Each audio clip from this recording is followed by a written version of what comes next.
Hello, hello. Good morning, good afternoon, good evening. How are you guys doing?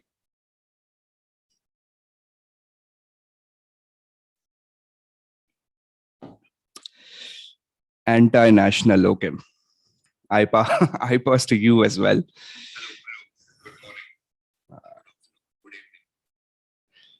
Hi, Ashish, Gold, Boetang, Devin, Laksha.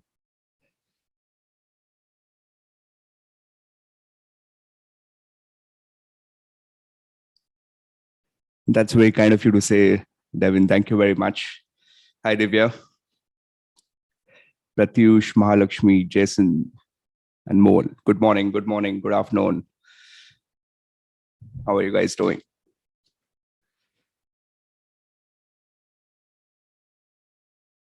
Hi, Ritesh, Abhijit. Which part of the galaxy? It's Earth. Hi, Vaishnavi. Hi, Arjun. Mr. Bridge. What's up? Hi, Khushbu. Good morning to all of you. Are you excited? We have a fantastic session lined up on microeconomics today.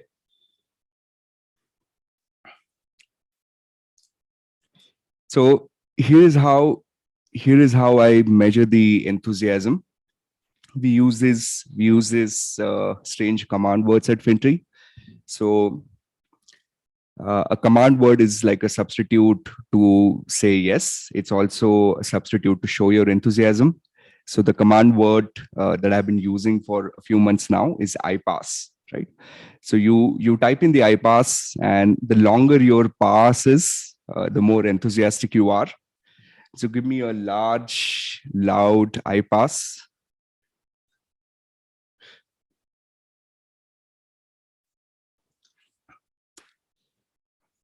Let's start the session on a high. It's going to be a interesting 3 to 4 hour learning session today. Give me a loud iPass. Show me that you mean it.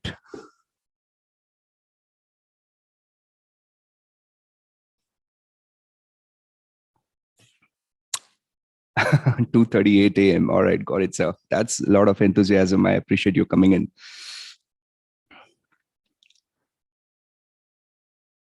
Arpit, I love that one. So fantastic, great. All right, so thank you very much. Very good morning to all of you, or good afternoon, or good evening, wherever you are. For the next 3-4 hours, we're going to have a fun session. We're going to learn microeconomics. We're going to enjoy the subject because it's such a phenomenal subject to learn. So get your cup of coffee, sit down, relax, settle down, and let's start learning. Here's what I'm going to do today. Let me share my screen with you all. This is the beginning of a new cycle. A lot of new candidates are joining us. We try to do some live sessions on YouTube every now and then. So this is, first of those sessions for this season. Here's what we're going to do. My screen should be visible to you now.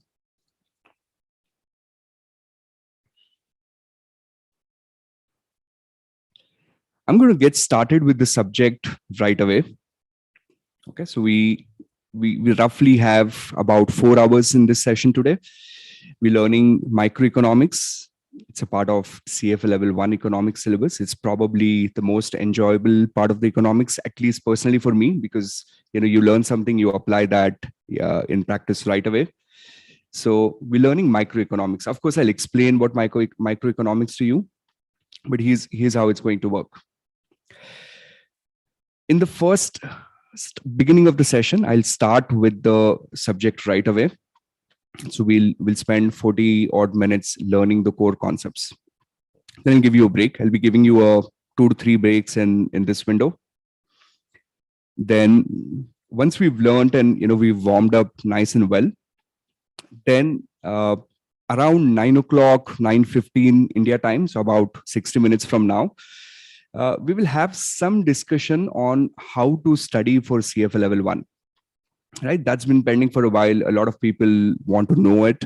So we'll have that discussion, how to study for level 1. I'll share some strategies, some, some tricks, some techniques. So you'd get some idea of, study strategies. And then once that part is done, I'll probably give you another break, and then we'll continue with the second half of the session today. The first segment of the session is going to be mostly concepts, some of the eureka moments. You'd be like, oh, aisa bhi hota hai. You'd have some of those feelings. And in the second half of the economic session today, I'll do a little bit of mathematics, right? Because economics does borrow some from maths. So that's going to be super fun as well. All right. So roughly the that's roughly the strategy of how things are going to flow today. All right. So if everyone is comfortable, well set, I think it's time we get started. Here's how I'm going to start the session today. I'm not even going to tell you what macroeconomics is. I'm just going to write down 2 commodities or 2 items on the screen, and we're going to kind of learn to think about them. This is not my example. It's a borrowed example from 18th century, but it's a fantastic example. So the 2 items we are talking about to kick off the session today is water and diamonds. It's actually called the water diamond paradox. It's really cool.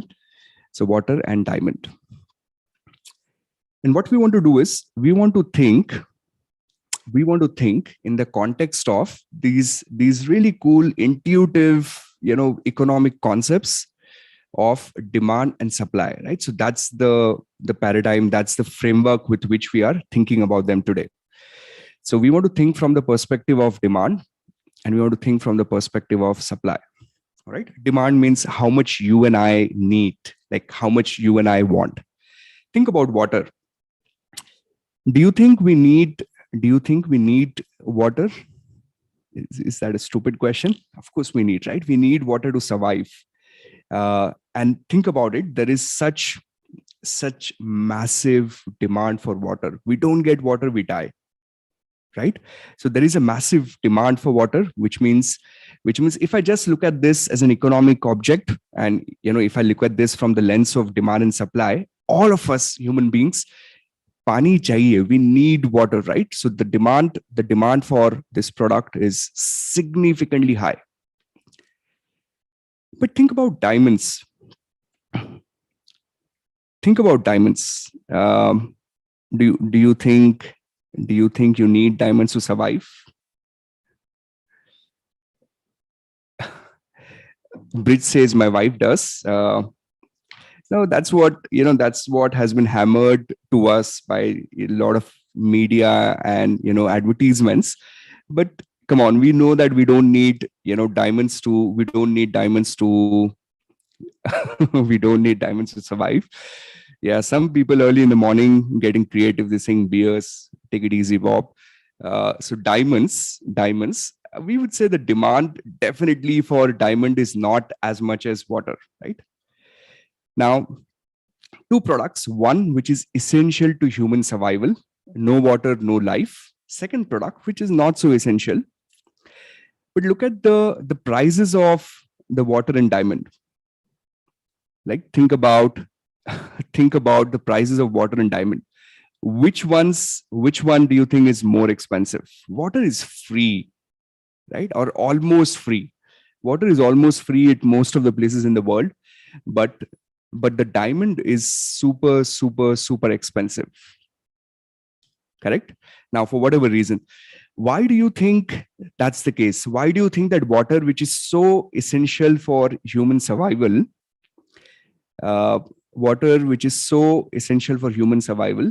is not expensive, but diamonds, which are not so essential, are so expensive? Why? What do you think is the main reason here? I want you to give me a word, right? There's a word that I'm expecting you to give me. I'm expecting you to throw a particular word at me. That why do you think diamonds are so expensive?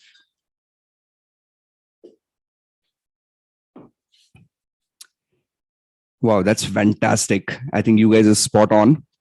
That's right. You hitting the right word. You hitting the right word. You're saying scarcity, right? The reason why diamonds are so expensive is because they are scarce. So maybe naturally, maybe artificially, we don't know. Maybe some companies are doing that to us. We don't know that, right? But because they're scarce, we'll say that their supply is limited, right? Limited supply, a limited amount of supply, and that limited supply may be natural, maybe artificial, we don't know. In fact, scarcity is a fantastic business strategy. I'll talk about that as well. I'll give you some examples of some companies which have a lot of supply but they would not do it intentionally, right? So scarcity is a fantastic business strategy. So because there's a scarcity, because there's a limited supply, therefore the prices of diamond are so expensive. And think about it, right? That demand and supply as a concept has been affecting you and me in our real lives every day, forever. There's so many examples we can think about them.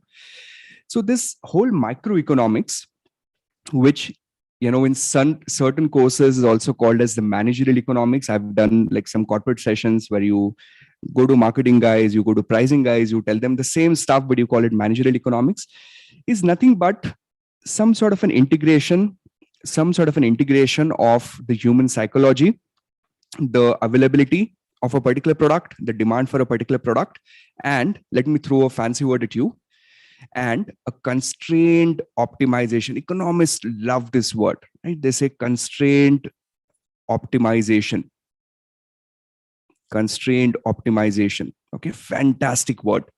There's a constraint. What's the constraint? Constraint is that maybe there's a limited supply, right? And optimization means I want to optimize that limited demand and supply in such a way that we get maximum value for the society, which is an abstract concept. We will explore a little more of that. So this is where this is a building block for you to learn to think about the concept of economics properly, call them as the law of demand, right? And then we also have something called as the law of supply, right? And for some strange reason, I don't know why economists love to call this is a law. And a law means pathar ki lakir. Law means it is what it is, but that's not true. It doesn't work 100% of the time, but it works like 90-95% of the time. So what's a law of demand? Law of demand is very intuitive to all of us. Law of demand says, अगर कोई product सस्ता होगा तो हम ज्यादा खरीदेंगे. If a product is cheaper, if a product is priced lower, we would probably buy more of that product. Whereas the law of supply means, and which is a relatively difficult concept to comprehend, at least at the beginning, if the product is expensive, we will sell more of it. Okay, so the law of demand says, if the price is cheaper, if the price goes down, then quantity demanded, right? How much you and I are willing to consume, quantity demanded is going to be higher. But if from the law of supply perspective, if the price is higher, and if I'm a manufacturer, if I'm a supplier, then at a higher price, the quantity that I'm willing to supply will be higher. So that's your fundamental basic building blocks of microeconomics, law of demand and law of supply. Let's explore that a little bit more, right? Let's explore law of demand more. Give me some product that you and I consume in our day-to-day lives.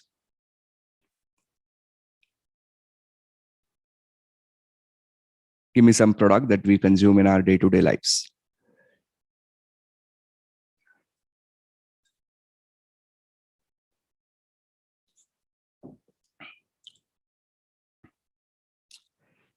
How about should we do how about a cup of coffee or maybe a cup of tea? Let's do milk. Okay, this is one of my favorite examples. Actually, let's do milk.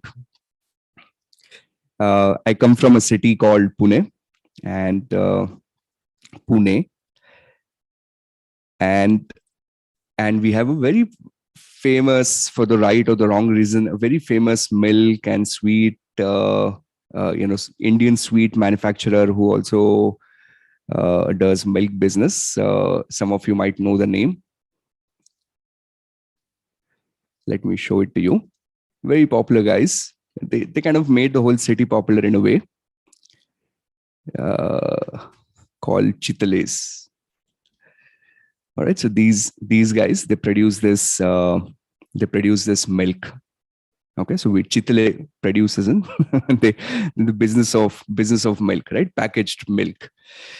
So milk of Chitale, Chitale is दूध, milk of Chitale. Does anyone know the price? Does anyone know the price for a liter of milk? Like a bag of milk. Chitare Bandhu, right? Okay, sorry, no offense. Chitare Bandhu, that's the name. All right, so the price of a milk is, let's say, I don't know, I'm making up, let's say, Indian rupees 100 for a liter. Okay, I'm just making up, I have no idea. The price of milk, okay, you know what, people are bashing me, fine, 60 rupees, 60 for a liter. The price of milk is rupees 60 for a liter. Fair enough. Let's settle on that price. Okay. Now let's explore law of demand, and let's kind of do it graphically. First, we'll put in some numbers here. So we'll create a column where we'll say what's the price, and at what price, what kind of quantity we're going to demand. Okay. So price, and at what price will demand a particular quantity.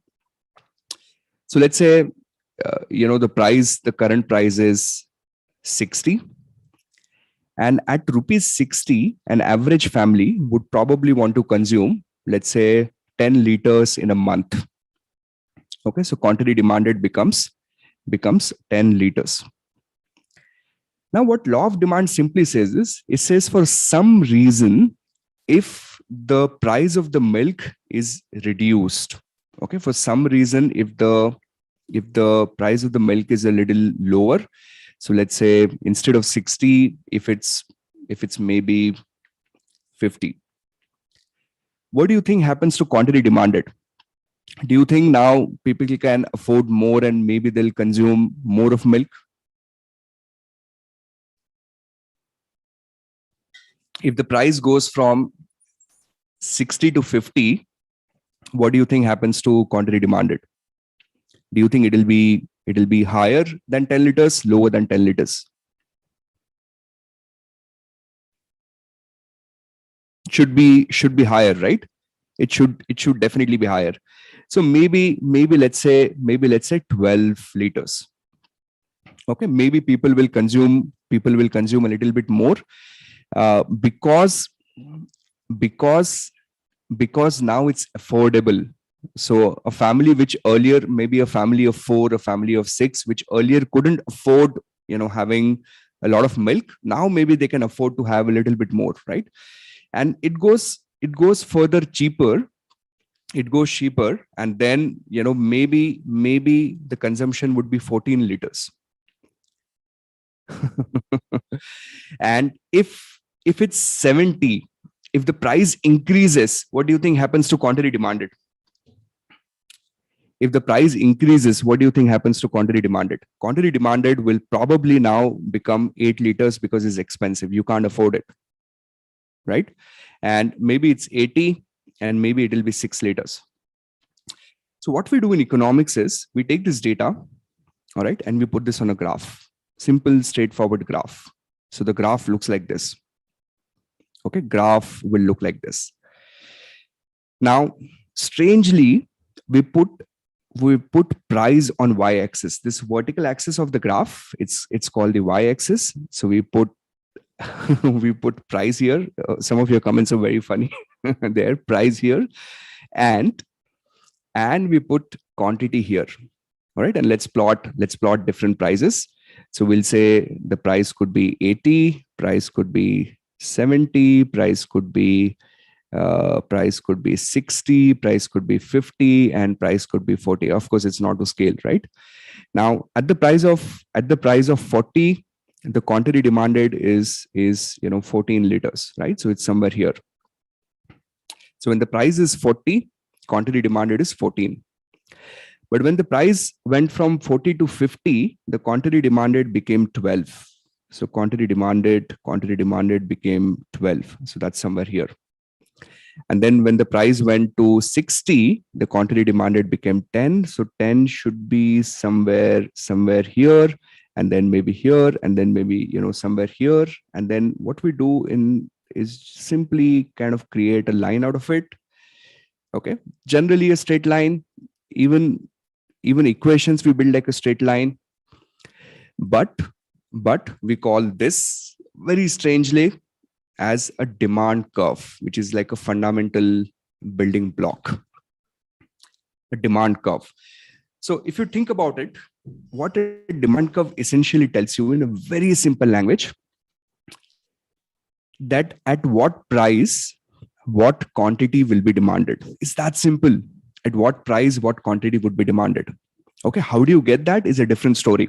But the general idea is that if some product is getting cheaper, quantity demanded will become higher, right? So a cheaper product, quantity demanded will further increase, and that's your concept of the demand curve. So low price, quantity demanded goes up in general. Okay, that's your demand curve. That's one leg of the story. Second leg of the story is the law of supply. And law of supply works in the opposite way. So what law of supply says, I'm a supplier. If I'm able to sell some product at a higher price, I want to sell more. Yeah. Keep all your questions on hold. I'll answer all of them in one go. Okay. So just keep them on hold. I'll give you a Q&A window. Throw your questions at me. I'll try and answer it to best of my abilities. So, but look at this law of supply. Again, a very, very, very, very interesting concept, a law of supply, which looks like this, that there is some product, okay, and the price of that product is maybe 10, and then it goes to 12, it goes to 15, 20, 30, some product. Slowly, the price is increasing. And slowly, you would see that at a higher price, as a supplier, I'm incentivized to supply more. That's a little counterintuitive, because if you think about it, generally the way it works in practice is that if someone is buying in quantity, we give quantity discount, right? But this is not about that. This is about if there is a supplier, the supplier is inherently motivated to supply more because he's getting a better price for his produce. Okay, so quantity demanded could work something like 40, 50, 60, 70, and 80. Now I'm not putting this as a scale, but just directionally the graph will look like this. So that's your supply curve, where we have price here and we have quantity supplied on this axis. And what it means in a very simple language, as the price increases, quantity supplied is more. So this is your supply curve. This is your supply curve. Right? So we have law of demand, we have law of supply, simple fundamental building blocks. What does the law of demand means? Law of demand means cheaper price, higher quantity demanded. What does the law of supply means? It means higher price, higher quantity supplied. Okay. Now, here's what we do. Here's how we think about something called as a market equilibrium. Now, this is where it gets very interesting. Here's how we think about market equilibrium. And I'm going to throw in my own word, a free market equilibrium. A free means without any interference, without any government stepping in, which is a very interesting area to discuss and explore further. I'll give you a few examples, but let's kind of combine the law of demand and the law of supply. All right. So if I take the same product, okay, and if I put demand curve and supply curve on the same graph, what I get is this point of intersection of the two graphs. This is called the equilibrium price. Okay, so this is your market price setting mechanism. A lot of examples coming your way, but just understand this, the building block of it. What this does is it helps us figure out that what is the ideal price which would be set by the market, and what would be the quantity that would be delivered, demanded, and supplied at that particular price. So this is called as your equilibrium price, determined by the market forces. Okay, and this is called as your equilibrium quantity. So that's your market setting price, market setting behavior of equilibrium pricing, equilibrium quantity. Now, let's put this in practice. Let's think of some examples. You give me some, I'll give you some. We'll start with easy ones, then I'll give you some really complex, weird ones as well. Okay, some really weird ones. But let's start with something really simple. Okay, so let's say the prices of vegetables. Right? Tomatoes, for example. Now, how does it work? Like, who determines what's the price of tomato? So at any point of time, there's a particular demand in the market for tomatoes, right? Retail demand, institutional demand. At any point of time, there are suppliers in the market, which is farmers, right? The producers. I'm sure you've seen this a lot. You've heard this a lot of times in the news that suddenly, the veggies have become very expensive, right? Suddenly, tomatoes have become very expensive. At times, there are some demand side equations. At times, there are some supply side equations. For example, remember during this recent unfortunate war between Russia and Ukraine, we had a massive potential forecast of shortage of wheat, because apparently Ukraine is a large producer of wheat. Correct me if I'm wrong here, but that's what my understanding is, right? They have a significant market share in production of the agriculture of wheat, right?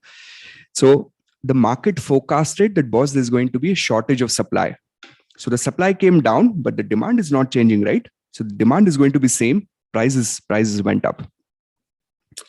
Similar, I remember last year, a couple of years back, I think early in the COVID, around March or April of 2020, there were talks about those insects, in African region, which were destroying the crops. I forgot what are those insects called. Grasshopper types, right? What were those called? The grasshopper type of insects. I forgot the name. But those insects were herding, in Africa, and I think certain parts, and they were forecasted to go into other parts, and that also created some sort of a panic in the market. A lot of prices of the locust. Thank you very much, Krish. So locusts. So the prices of the produce the prices of the produce went up in the market. So that's your supply side constraint. That's your supply side constraint. Now think of demand side. When demand reduces, price reduces. Remember the time again in COVID when something really strange happened. Oil prices globally went into negative just a couple of years back. We saw a situation where oil prices were negative, were they? For a brief moment of time, right? For a brief moment of time, we saw that the oil prices went into the negative territory, especially in the futures market, right? So why did that happen? That had a lot to do with the demand side. So apparently the demand kind of dried up because everything went into a lockdown suddenly, and a significantly lower demand, the prices of the product reduced. So this whole demand and supply is, happening around us all the time. every moment, every fraction of second, all the prices of the produce that we see around us is affected by demand and supply. Now, some companies use this to their benefit.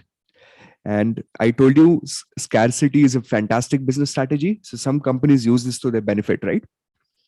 So I'll give you a specific example that I learned some time back.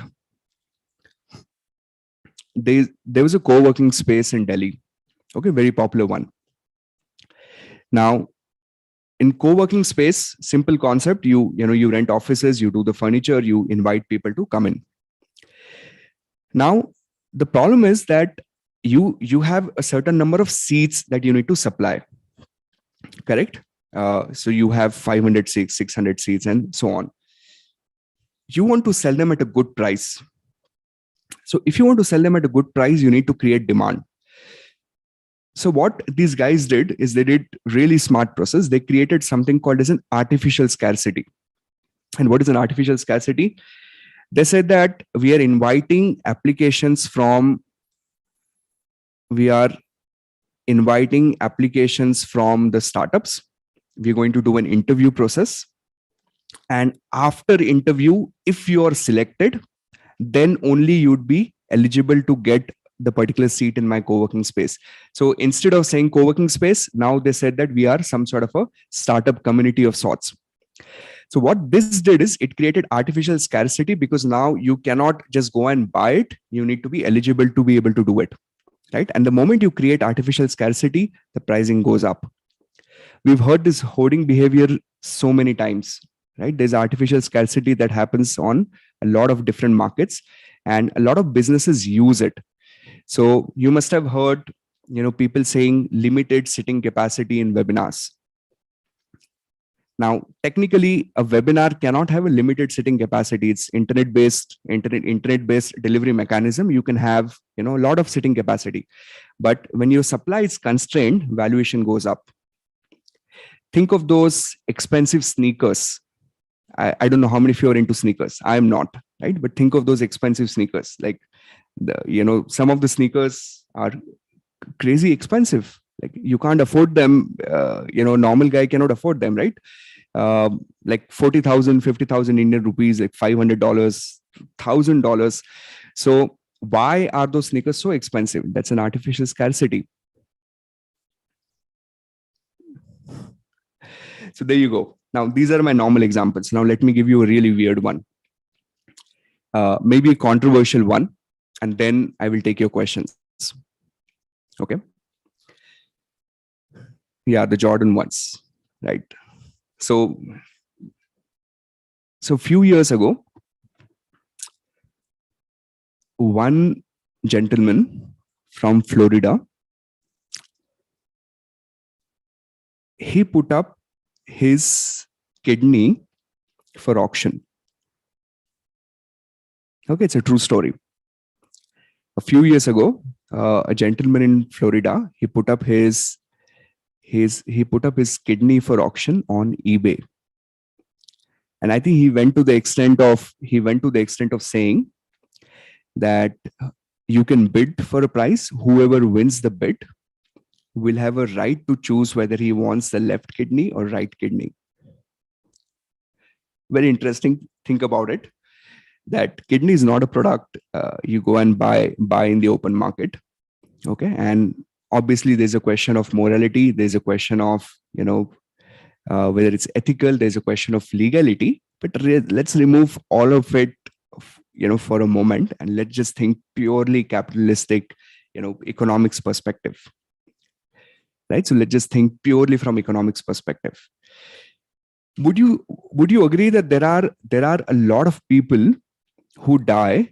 There are a lot of people who die every year because they do not get access to kidney. There are a lot of people who die every year because they do not get access to kidney. So kidney is definitely a valuable resource, right?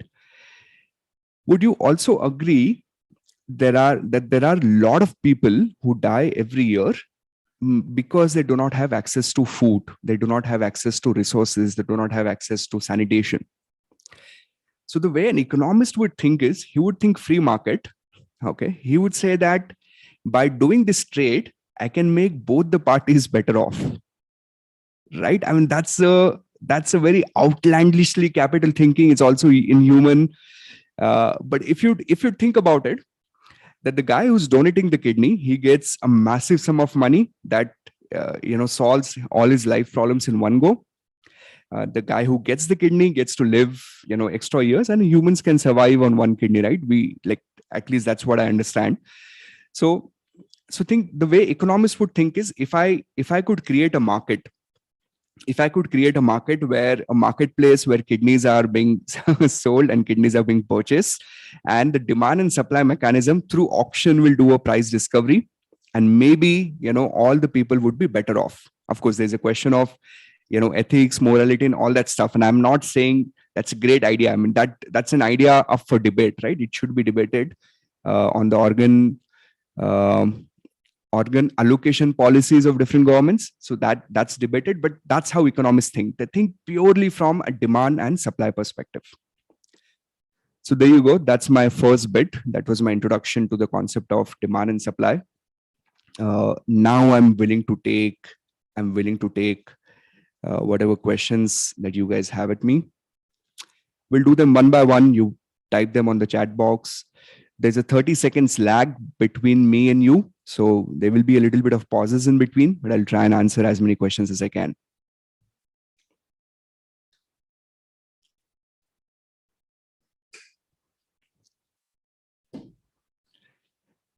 Bob says, I'm the surgeon.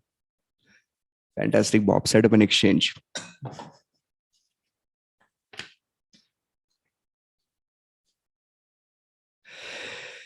Chris says, I'm looking at an iPhone and thinking if I only had a prot. Okay, that's an old joke, Chris. iPhone equal to kidney, right?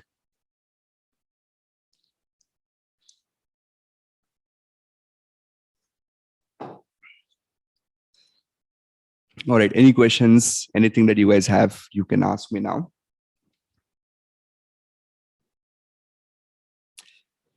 All right, I've got first question from LV. I don't know how should I pronounce you, sir or ma'am. Didn't we just discuss that supply is directly proportionate to demand? Why did it reverse in this example? Okay. No, I didn't discuss directly. So see, the way economists do it is they keep supply function and demand function initially independent. Okay, so supply function is one side, demand function is one side, then they merge it to figure out an equilibrium pricing.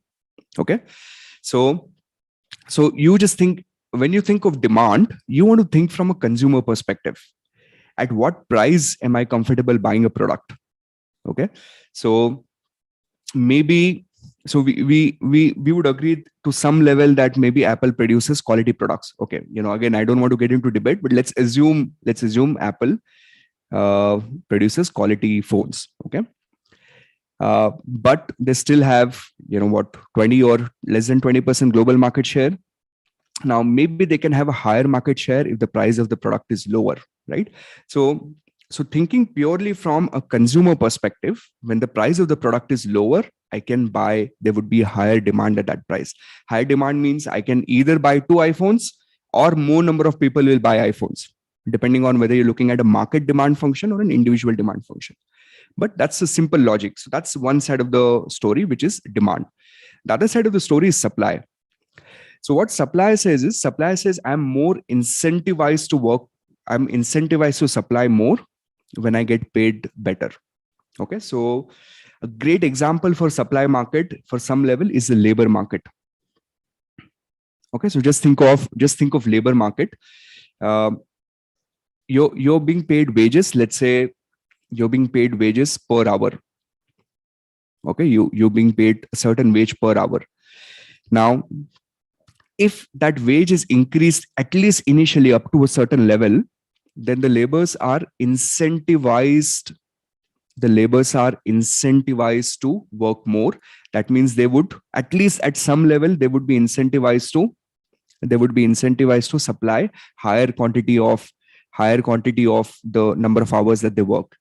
Have you heard of those extra shift concept?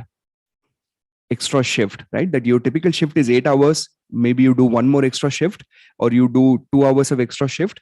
But for those 2 hours, you are typically paid a higher per hour labors, right? You paid a higher per hour wages. Why is that? Because that's a pure supply function game. That if you want to incentivize people to work more, you need to pay them more.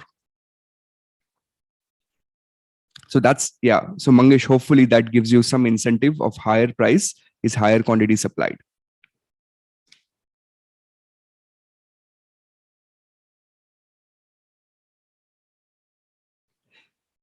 Right. So from a supplier perspective, supplier is incentivized to supply more at higher prices. A consumer is incentivized to buy more at lower prices. And that's where there's an equilibrium that needs to be found out between the two.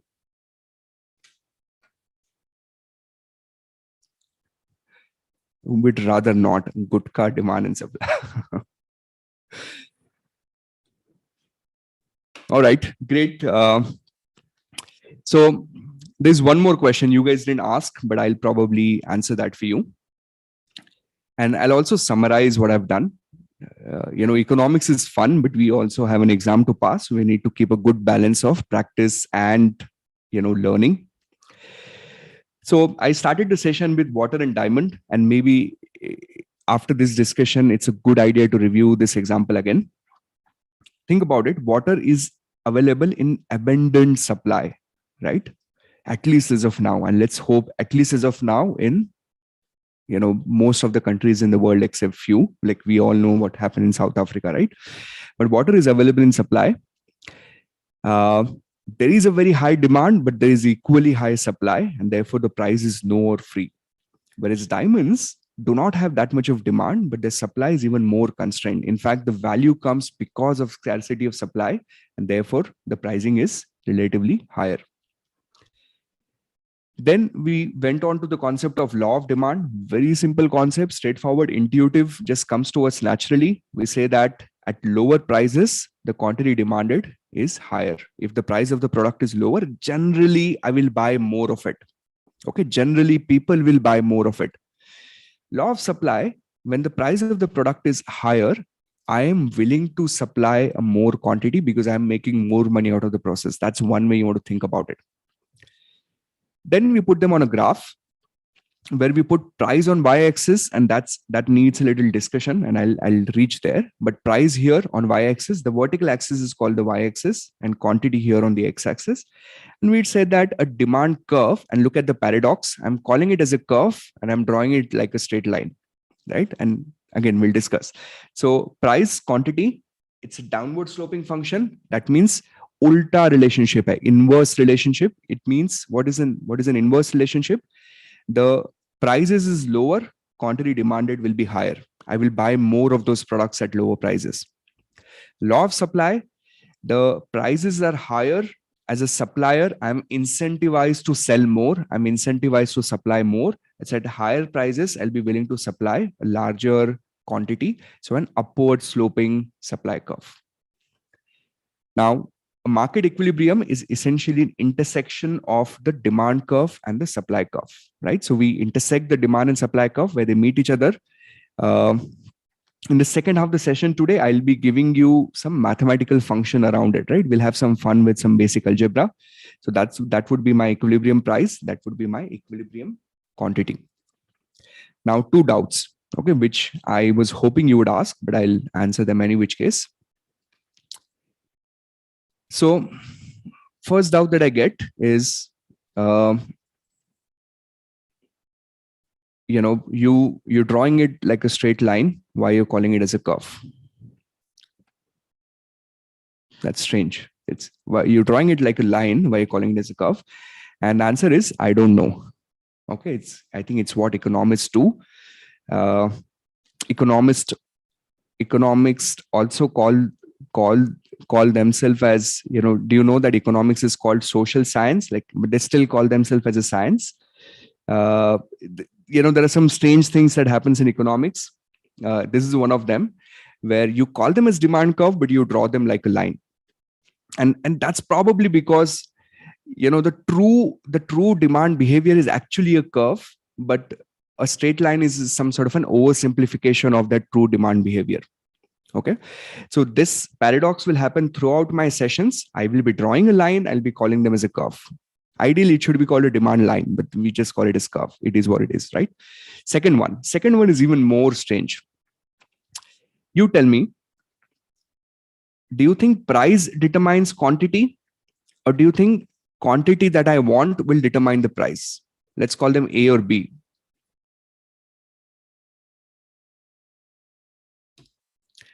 Do you think price determines quantity? Do you think quantity determines the price?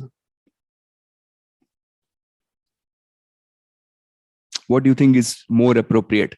So when I buy a product, do I first go to a shop and say, I want to buy 10 of these products? Now tell me the price. Or do we first go and check the price and then we tell them we want to buy 10 of these products? What do you think is appropriate, A or B? Price determines quantity, quantity determines price.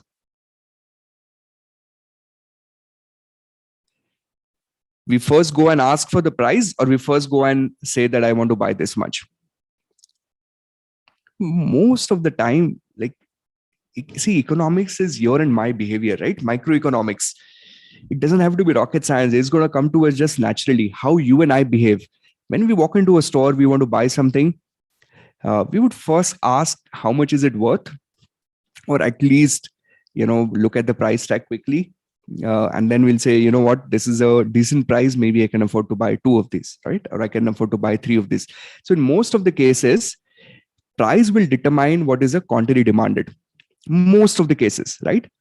Most of the cases. So intuitively, the correct way to drawing a demand curve should have been to put price on the x-axis, because it's the price which determines what the quantity is. But for some strange reason, and maybe also got to do with how economics has been developed over a period of time, starting with Alfred Marshall and Paul Samuelson and all those guys, for some strange reason, when they built the demand curve for the first time, they actually did it this way. And then that kind of became a convention. So it's more of a convention where you typically put price on the y-axis and you put quantity on x-axis. And that explains why demand curve is drawn like this. And of course, after the break, I'm going to show you the inverse, the opposite side of this as well. Okay, so that's a convention. Ideally, most of us would agree that price will determine what quantity I buy, right? That's a normal human behavior. So logically, price should be on x-axis because price will determine quantity. But by convention, we write price here and we write quantity here. Okay, so the answer to that is convention. Alfred Marshall, I guess. Alfred Marshall was the economist, the economist who drew these graphs for the first time, if I'm not wrong. And because he was the one who built this graph, I think Paul Samuelson, Alfred Marshall, then Paul Samuelson. So when these guys built the graph, that's how we did this: price, quantity, price, quantity. So that's how it turned out to be. Anyways, good. I hope you're enjoying your introduction to microeconomics. As I told you,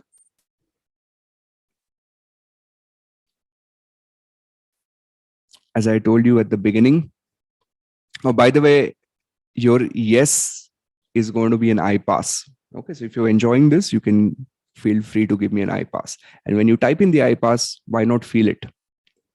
Might as well turn out to be true. We'll make that happen for us. So I pass loud with the enthusiasm and the belief. Show me that belief. Show me that you mean when you give me that I pass. By the way, after your results, when you communicate with me, if you give me a call or WhatsApp me, just I pass is good enough.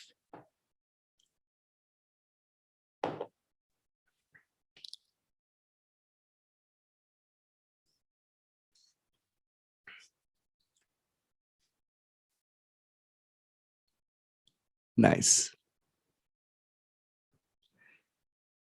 Good. Makes me happy. Now, here's what's going to happen next. We'll stop for a small break. I'll be giving you a few breaks throughout the session today because it's theory and I want to break it down, make the session fun, not, too too tiring. So I'll give you a break, 15 minutes. I'll put on the timer on my screen so you know when to come back. As I told you at the beginning of the session today, that I'm kind of doing 3 separate parts with you. So we just built a basic building block of concept. Okay, we haven't done much. I've just kind of given you a trailer. We need to explore much more of it. After the break, I'm going to spend 30-40 minutes on, maybe 30 minutes on discussion on how to study for level 1 for FinTree candidates, for non-FinTree candidates, for everyone in general. I'll share both the strategies. So we'll have some discussion on how to study for level 1. If you want me to talk about it, otherwise we can continue with economics. But I'm thinking it's good to keep on touching this topic again and again. So you let me know.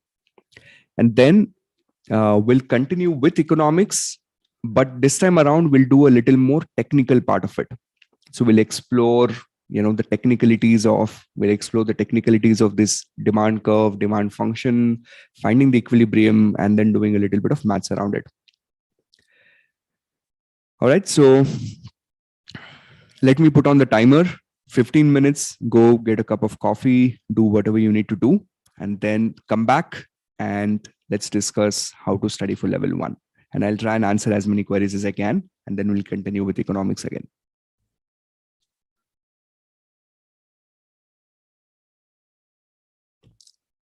15 minutes.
I'm ready when you are.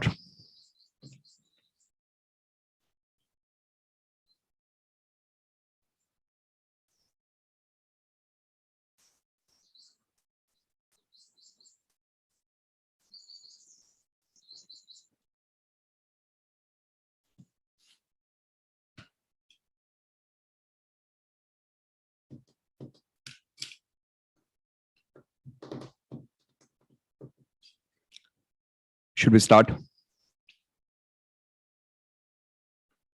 Had your coffee, tea, milk?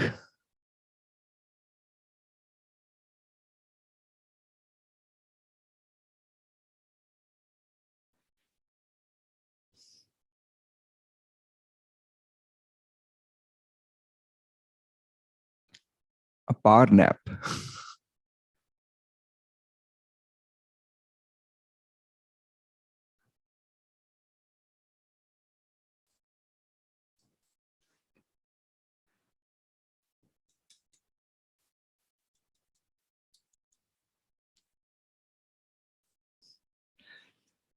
All right.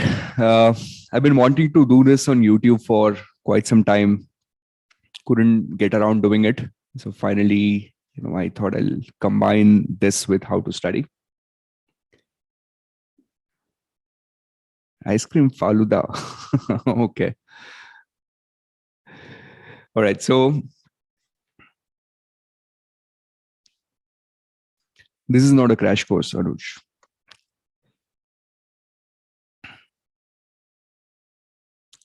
So now I'm going to spend 20-30 minutes discussing how to study for CFA Level 1. I'll give you the playbook. I'll give you all the rules, all the tricks that we've learned with a lot of trial and error over a period of time. You don't have to follow it exactly as it is, but you can take some ideas out of it and then build your own study plan around it. Okay. And then I'm sure that you have a lot of queries that keep on coming. So I'll try and answer them. As well. Right. So I'll answer your study related queries and I'll give you a general framework of how I look at the CFA curriculum and what is the best way to prepare for it. So how to study for CFA Level 1. Okay, most of the audience seems to have come back. So good time to start. How to study for CFA Level 1. Okay. So before you get on with the curriculum, right, some sort of a prerequisite. A prerequisite means some background knowledge that you need so that you feel comfortable. Now, can you tell me how many of you are coming from non-finance background where you've never studied finance before, never done accounting before, have no idea what finance is, just learning finance for the first time? Give me a me on the box. Those of you who've never done any finance whatsoever, or it's been a while, or it's been a few years since you last studied something professionally, or since you last studied finance.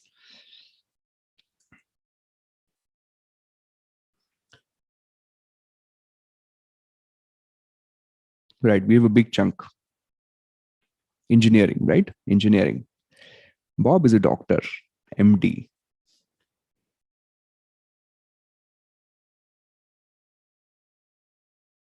I feel really proud of you, Bob, for what you're doing now. It's fantastic, the level of motivation you have. Anyway, so for everyone, right, a prerequisite is please do FinTree's Level 0 course. Okay, this is a free course. You don't need to pay for it. All that you need to do is fill up the form on the website and tell them you need Level 0, or just call up on the FinTree number, tell them you need Level 0. It's a free course. It's available for everyone. to level 0. I emphasize on this quite a lot. In fact, every time even level 2 and level 3 candidates come to us who've probably not studied with us in the past, I tell them to spend some time on level 0. It takes about 20 hours, but it's really worth your time. Now, what we've done in level 0 is we've broken down accounting basics. You're going to need them throughout your CFA program, especially at level 1 and level 2. Right? The fundamental building block of how accounting works. Level 0 assumes no previous knowledge. It starts with what is accounting in the first place? Why do you need it?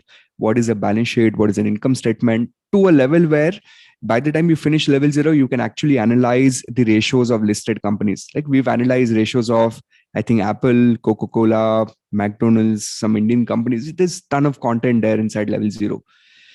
Then we have basic modules on derivatives, just the introduction, what derivative is and how does it work. We have basic modules in equity, investing, equity valuation, very interesting stuff.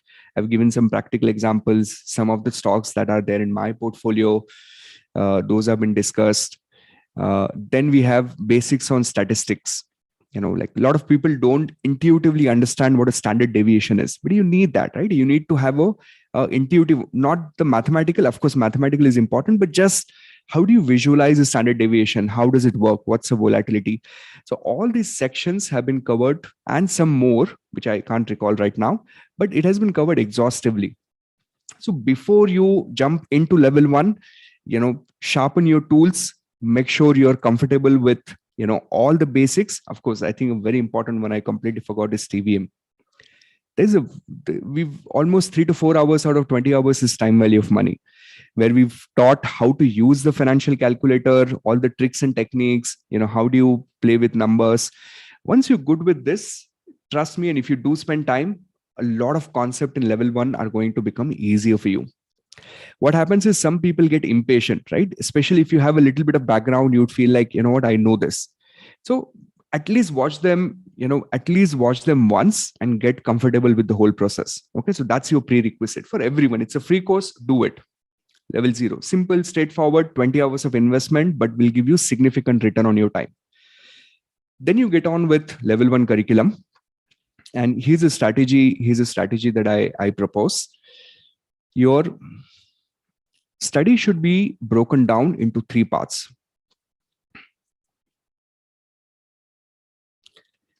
You need to learn the material. Then you need to spend a lot of time practicing the material.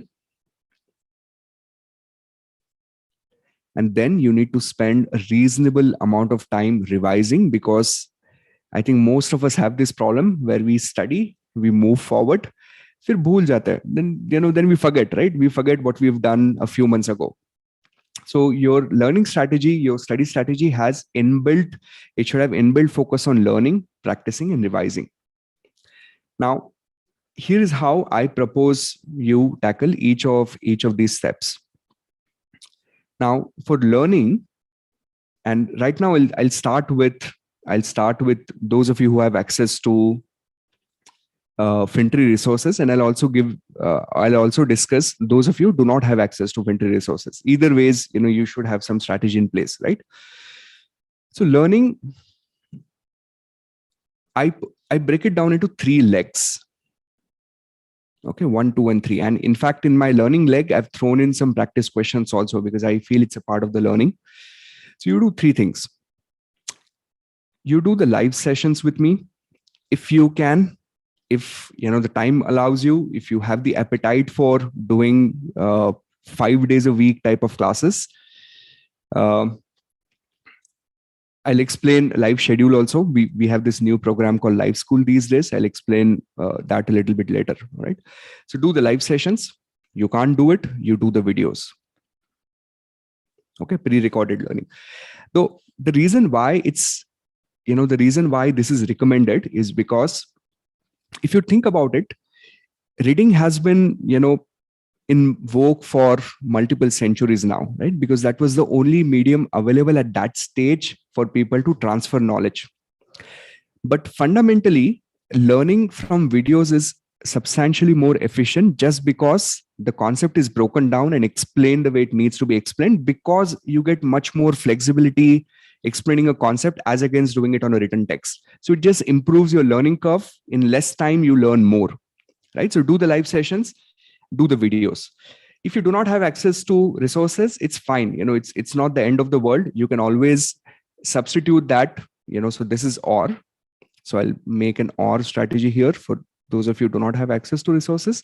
Read curriculum, right? Either ways, you need a little more time, but it's not that you're missing out on something. You read curriculum, you can still pull it off, right? It will just give yourself reasonable time to do that. So if you have access to resources, do live sessions and videos. If you do not have, read curriculum. Either ways, the first part of your learning leg is covered. But see, what happens in CFA curriculum is that when let's say you're watching economics video now, does it mean you're 100% perfect with microeconomics reading? No, right? The first reading, topics in demand and supply. You still need the flavor of the institute. Like, you want to know how are they going to test it, right? What kind of questions will they ask? Okay, I know the concept. Utkarsh spoke about the law of demand, the law of supply. We've seen the graph, but is pe question kaise aayega? What kind of questions will be tested? So I recommend doing two things within your learning leg. What are those two things? CFA curriculum has fantastic examples. I call them as blue boxes because earlier they used to be in a blue box template, and I think they changed it now. But these are nothing but examples which are available within the CFA curriculum. They're fantastic learning resource. If you're not doing them, you're missing out on some real value addition to your learning curve. So in a very limited time, you can learn a lot if you practice these blue boxes and examples. So you have to do them. And that's a part of your learning curve. Even though they are questions, they're part of your learning curve. Then in the same way, CFA curriculum has end of the reading questions. CFA curriculum has end of the reading questions. So after every reading, they've given 20, 30, 40 questions. In my personal opinion, I think these are the most representative. These are the most representative questions you would probably do from an exam perspective. So you have to remember that it's an exam conducted by CFA Institute. So their material has to be the primary source of practice. So by doing blue boxes and end of the reading questions, you get a flavor of what kind of questions are asked. So learning with the help of videos, you save a lot of time because you're not reading. And then the time that you've saved, you have to do blue boxes and end of the reading questions. All right. So that's your 3-step learning. So हम लोग generally कहते हैं ना कि syllabus मेरा complete हो गया. We generally say that I've completed this, I've completed that. So at what level do you say I've completed this reading? So for example, topics in demand and supply, we're learning now. You're watching video, right? You're participating in live session on YouTube. Some of you would watch the video. So when do you say this reading is complete? You would say this reading is complete when you've done these 3 things. You've done the live session, and then you've practiced the blue boxes from the CFA curriculum, and you've practiced end of the reading questions or end of the chapter questions. So that's your first leg of it, which is learning. Then we come to practice. Now, here's the thing, that if you just learn and go and show for the exams, if you just learn and go and show for the exams, if you just do this part, right, you'd be prepared, but you still haven't reached to a level where you can be 100% confident that I'm going to get through. We all know that passing rates have gone down, and they're about 25% now, right? So you have to be on the top of your game. You have to produce the best that you can, and that will happen when you throw in a lot of practice.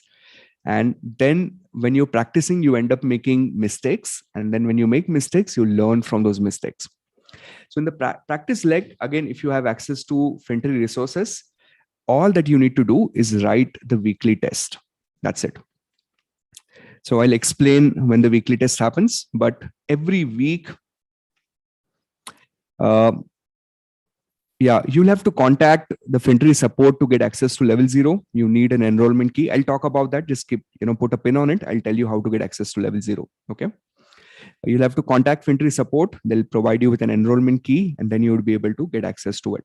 So either drop them an email, or there's a contact form on the website. Just fill that up, and then they'll send you with the enrollment key. So if you need access to level 0, it's free. It's not paid. Yeah. So again, coming back to topic, practice weekly test every week. Okay. So every Saturday at FinTree, we're doing a test. What is a test about? Test about what we've learned during the week. Then typically on Mondays, we will analyze your test and we will reveal the names of the top scorer. It's a little bit like school, but that's efficient. That's because what weekly test will do is when you write the test, second, you get opportunity to benchmark yourself against the rest of the crowd who's writing the test. So you understand that, okay, I scored 40, but it looks like uh, the average score of the class is 60, so I'm a little behind. I need to step up my game, right? So write practice weekly test. And I want to say this, some of you who are currently signed up with us, we were analyzing the test results last week. We realized some of you are not writing the weekly test. Don't do it, right? Some of you know that we do track them. We'll give you a call if you're not doing it. We will treat you like school kids, but it's important that you write weekly test week on week basis consistently, because that's where the results are going to come from. So you learn, then you practice with the help of weekly test. If you do not have access to weekly test, fine, no problem. You can always create your own weekly test, create your own schedule, and use candidate resources, right? CFA Institute provides this learning ecosystem on their website. There's plenty of practice questions there. You do that. You'll have to calibrate that for yourself. You'll have to figure out how many questions to write, but you can always do it. So there's always a workaround, right? So weekly tests and candidate resources, that's your practice leg. And then the question comes about revision. So here's my most important tip for revision. Should revision be a discrete activity, or should revision be a continuous activity? What do you guys think? Should revision be a discrete activity, or should it be a continuous activity? Like, should I do it once in a while, or should I do it regularly? See, what has happened to us, at least to me, schooling and college and preparing for other exams, we've been somehow being conditioned, right? We've been conditioned. Maybe I don't know, maybe it's my school, or maybe it's everyone's school, but the way it used to work in the school is that you prepare for the whole year, and then you had those midterm exams or final exams. So before your exams, you revise. At least that's how it used to happen in my school. So we are kind of conditioned to think that revision to exam ke ek mahine pehle hota hai. Revision happens like a month before the exam, but that's not true. What you want to do is you want to revise on a continuous basis. Revision is not a one-time thing. Revision is not something that you do with gaps. Revision is something that you do on a daily basis. Okay. And that's where the challenge kicks in. And that's where it makes the format so challenging, because every day you want to spend some time of your day in revising what you've learned so far. So revision to me is kind of like harvesting. You're a farmer, you're growing crops. If you keep on growing crops and never harvest, you're not taking the true benefit of all the hard work that you've done. So what I recommend people is that allocate 20% of your daily time, whatever time you have for studies, right? Allocate 20% of your daily time for revision. And I personally experienced and experimented with this technique when I was writing multiple exams together at one stage in my life. Very boring life though. But I was trying to do too many things. I was writing CA, CF, and all the nonsense was happening. So what I started doing is, I said, if I'm starting my studies and I have 2 hours, that's 120 minutes. The first 25 minutes, I'm just going to revise. What will I revise? First, I'll start with what I've done yesterday. Then if I find time, day before yesterday. And then when you do this long enough, you reach to a level where you open the page, and you already know what's written on it. It's your pictorial memory. And trust me, there is no alternate to repetition for learning, right? I mean, especially for passing exams. There is no alternate to repetition, because a lot of things that come to you and me as muscle memory, is actually because of repetition. Think of driving. Imagine if we find an alien who's never driven before, or we find someone who doesn't understand the concept of driving, and we decide to explain driving to that person. You have to manage the stick, the gears, you have to manage the accelerator, you have to manage the clutch, the braking, the steering. You have to be aware of your environment. It's such a difficult concept to explain. When we started learning, it was so difficult. But what happened then? After a while, we reached to a level where it's your muscle memory. Even if you're not thinking straight some days, you're listening to music, you're doing something else, you still end up pulling off your driving pretty well, right? That's your muscle memory. That has happened because you've repeated a lot of times. No one forced us to remember the names of our parents. It's not that your mom told you that please write down name of your father 100 times so that you don't use some other name. Right? It just came to you naturally.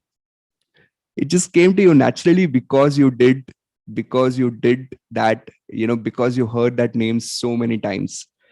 So repetition is magic, and that's why you have to keep on revising on a continuous basis. So my strategy here is 20% of daily time and 1 day a week, 1 day in a week. In the current live school format that we built, which I'm going to discuss next, that 1 day in a week is going to be Friday. So you dedicate one entire day of the week just for revision, not learning new material. And if you do this consistently, 5-6 months of time, I think that's good enough to prepare. That's good enough to prepare for level 1. It's no rocket science. Honestly, level 1 is very basic. People who work in finance actually, at times they look at certain content, they laugh at it because it's that simple. There's absolutely no complication. All that it requires is disciplined approach for a few months. So that's an overall architecture. That's the skeleton we built. So you learn in these steps, you practice, you revise. Okay, now let me kind of quickly explain a little bit about how the live school thing is working at FinTree. Most of you already know it, but I'll just give you a flavor of it.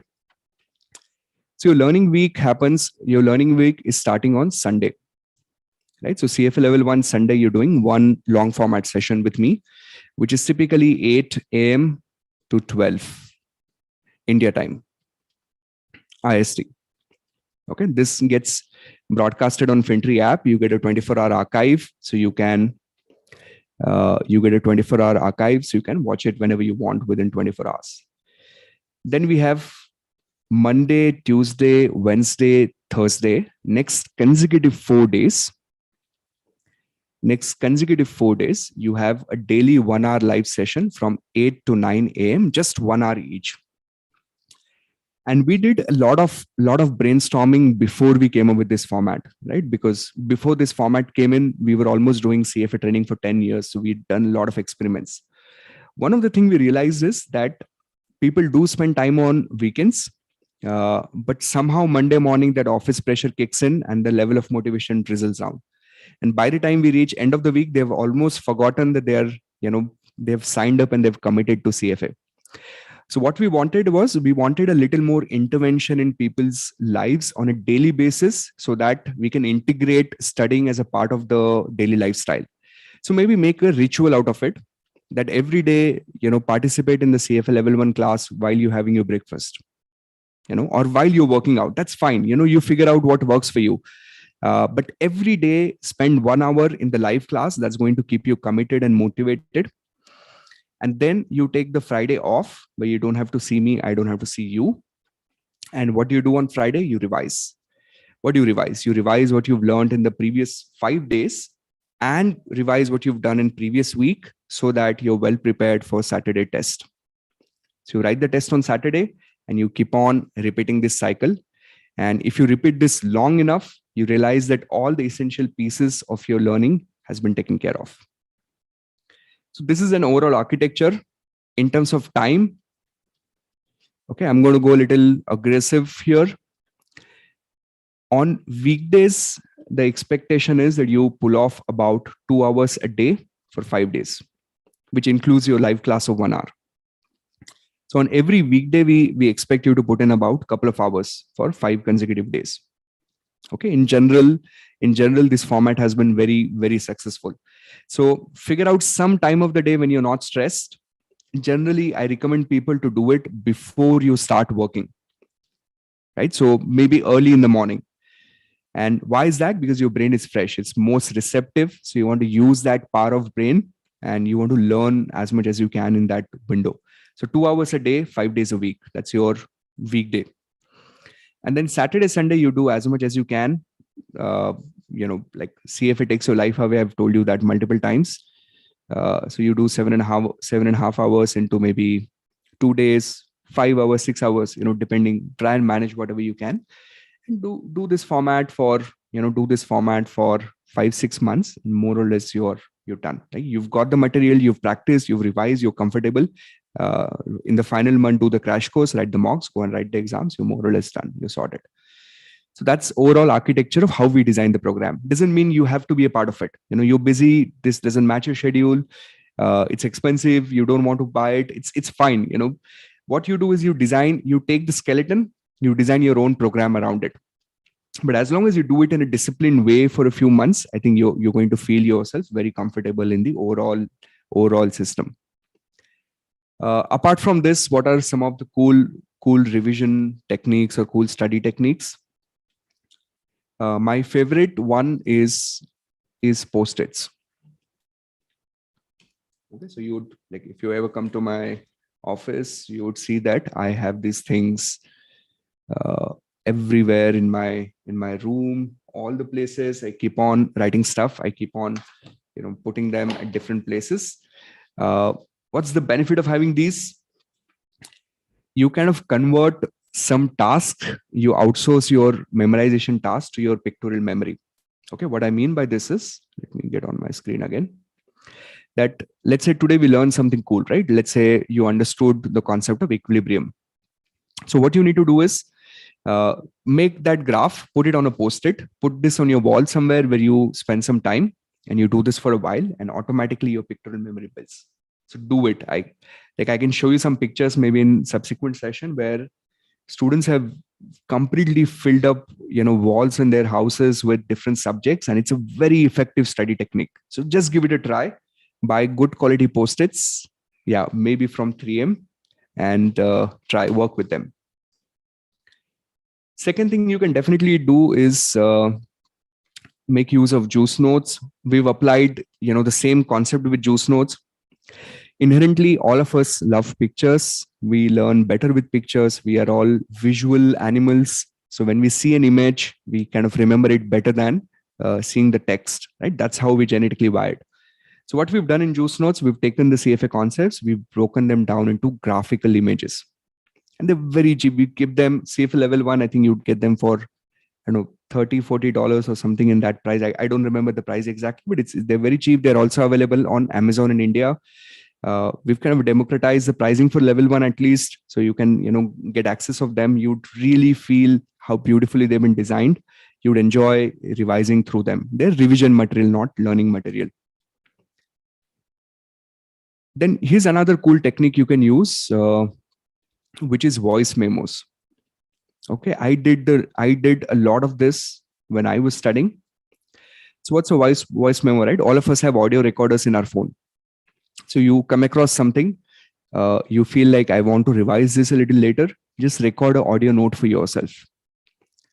And keep accumulating these audio notes in your phone, and then listen to them, whenever you're driving or you're working out in the gym. Maybe invest in good quality speakers, listen to them when you're taking a shower. Like, figure out what time of the day when you can at least listen to something. Maybe you're working in the kitchen, right? So you can do that as well. If you have access to FinTree ecosystem, we have commuter notes.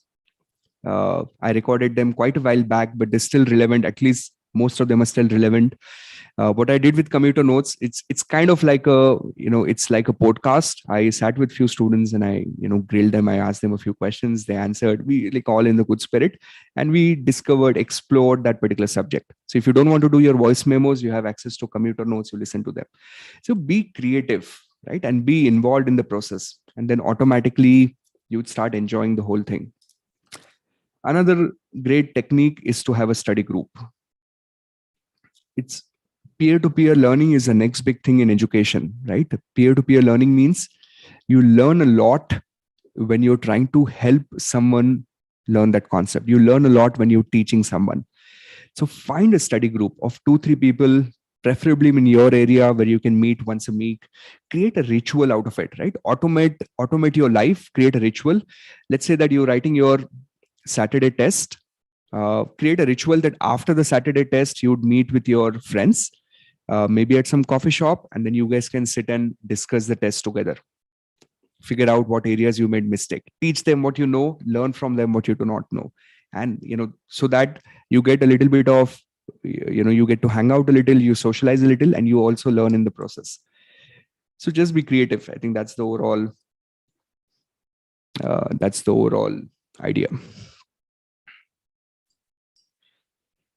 Why not use digital form of post-its? Oh, by the way, I'm done speaking. You can ask me questions now. So yeah, this is my 2 cents on how to study for level 1. And see, most important thing is you have to enjoy it. Okay, so if you do it, if you do it because you have to do it, you don't feel motivated to do it, you're not going to sustain in the long run. But if you're naturally curious, if you say that I'm going to take this and I'm going to see how it can be applied in a real world environment, and that's the beauty with CFA curriculum, it allows you to do that.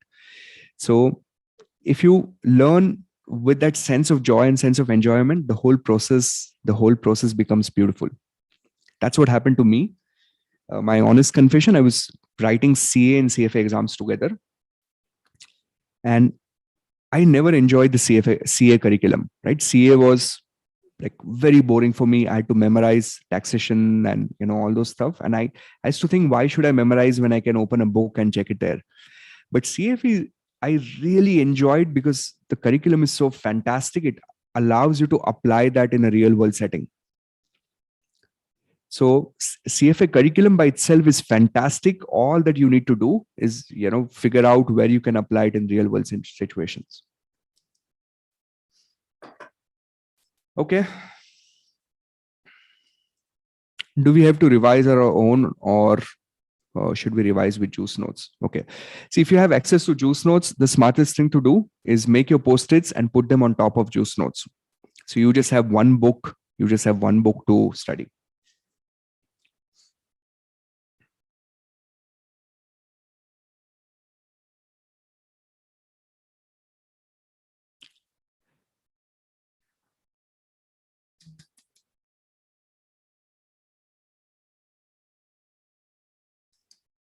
All right. A lot of city groups are happening here. Okay.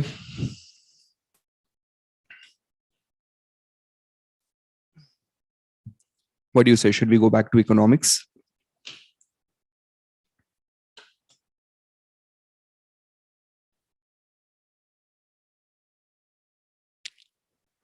See, Pune again, not committing, but most probably your live classroom is starting very soon. Mumbai is also on the radar. Bangalore has already started. Hyderabad will also start in a month's time.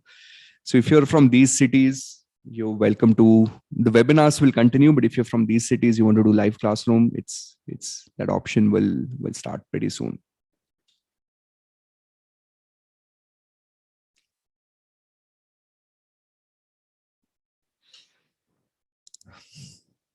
Okay.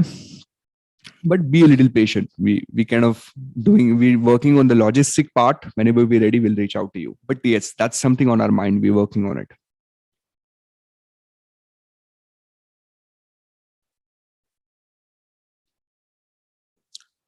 Okay, economics. Brijesh, we can't afford setting up in the US. Economics.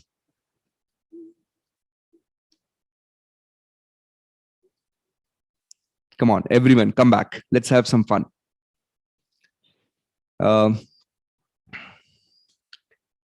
Before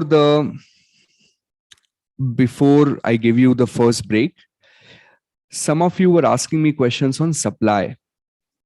Okay, some of you are asking me if there are any real life illustrations of supply curve where people will supply more if the prices are better. I want you to help me figure out some supply curve examples. Can you think of a situation where supply has increased because prices have gone up, or supply has decreased because prices have gone down? Can you think of some businesses, some industry where can you think of some businesses or industry where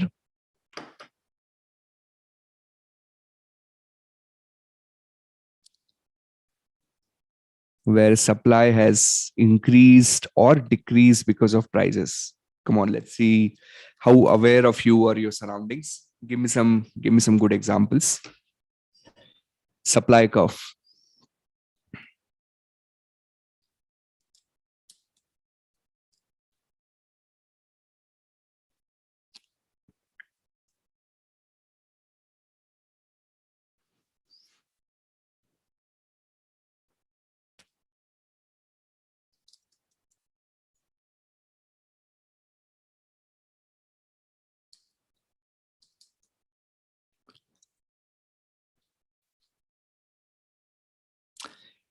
Right. uh, agri products is a good example, right? Let's think of I'll tell you what happens in the farmers market.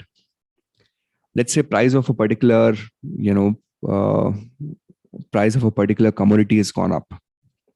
Let's say onions, maybe, I don't know, or tomatoes or something like that. Okay, so if anyone is from a farming background, you probably have seen this. What happens is onion prices have gone up, so suddenly all the farmers in the market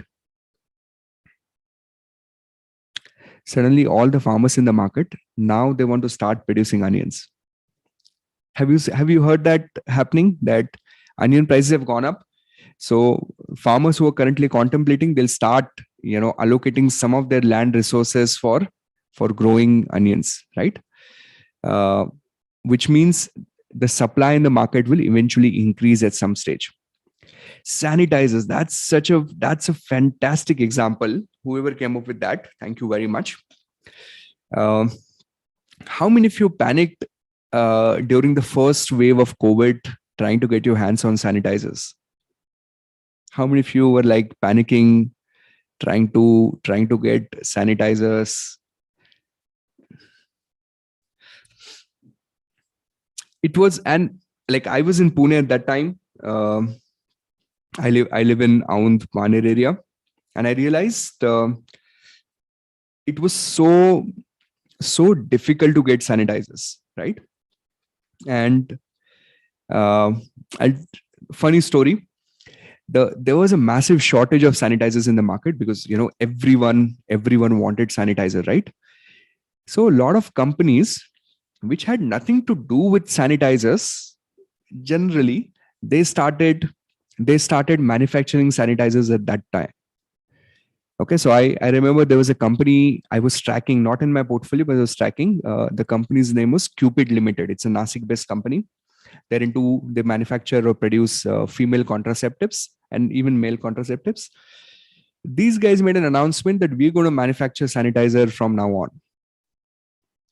Higher price, higher supply. And we're willing to supply.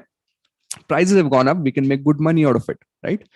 There's a pen company called Circa. It's again listed company, small cap, very, very small company. These guys said that we will manufacture pen company, a pen company. They said we'll manufacture sanitizers, right? So the thing is, when the prices went up, everyone wanted to manufacture sanitizers. The supply in the market increased.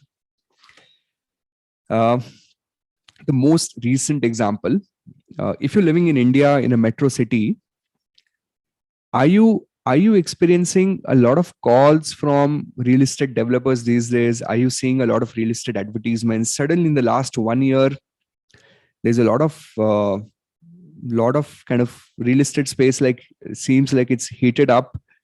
I see the advertisements in the newspaper. I end up receiving a lot of spam calls from these real estate developers. Suddenly there is a lot of traction with residential real estate in the market in India, at least at this moment. Right? Are you experiencing the same? Are you seeing a lot of advertisements? And this is a recent phenomena, right? It wasn't the case in the past. It's just last maybe a year and a half that it started happening. And I'll tell you why. Look at the real estate market in India.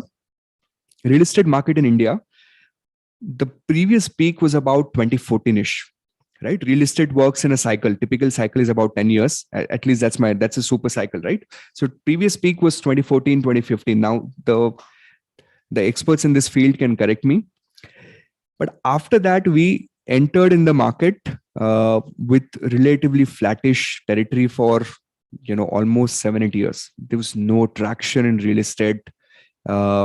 There was a lot of consolidation happening. But in the last 18 odd months, the prices have started increasing. At least in Pune market, to my knowledge, the prices have gone up by 14-15%. The prices are rising for a variety of reasons. When prices have rising and the real estate has started showing traction again, suddenly a bunch of these real estate developers have started doing new projects. In fact, there are so many new projects that now some people are saying that Mumbai might enter into an oversupplied territory. That there is so much of supply that's going to come in the next 2-3 years that maybe will end up in an oversupplied territory. So every time the prices increase, the suppliers get excited. They want to supply more and more and more of it, right? So that's your thinking of how you want to think of law of supply. So hopefully that will clarify some things for you. All right. So let's do some technical stuff now. Okay, this is going to get interesting.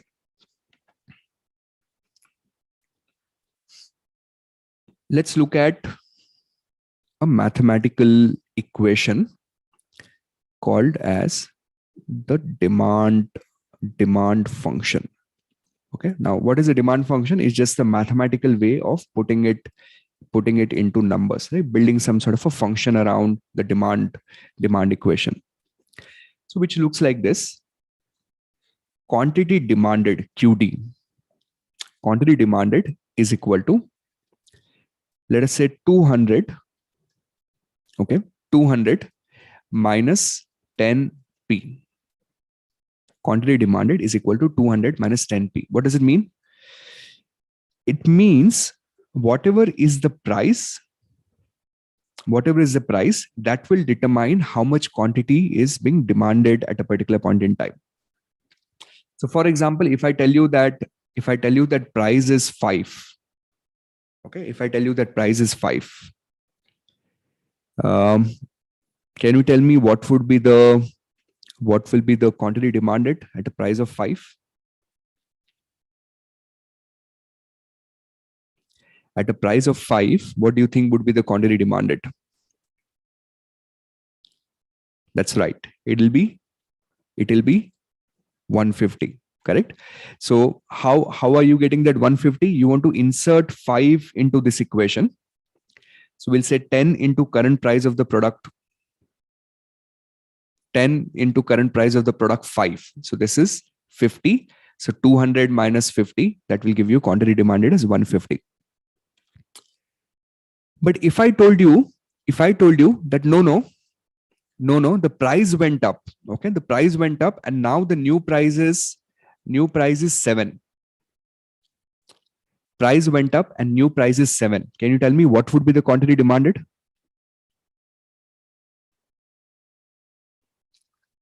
New price is 7. What would be the quantity demanded?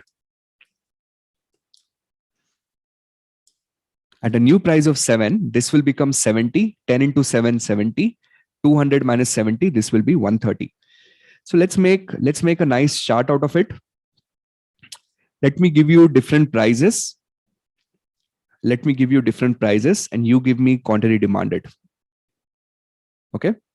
So I'm going to give you some random prices here. Okay. So 3, 5, 7, 10.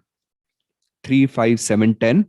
Insert these values in the equation and give me quantity demanded. Put them in the chat box in a sequential fashion. 5 we've already done. 5 was 150. 7 we've already done. It was 130. Give me the value for 3 first. Value for 3 would be how much? Value for 3 would be 170, because we'll say 10 into 3, 30. 200 minus 30 will be 170.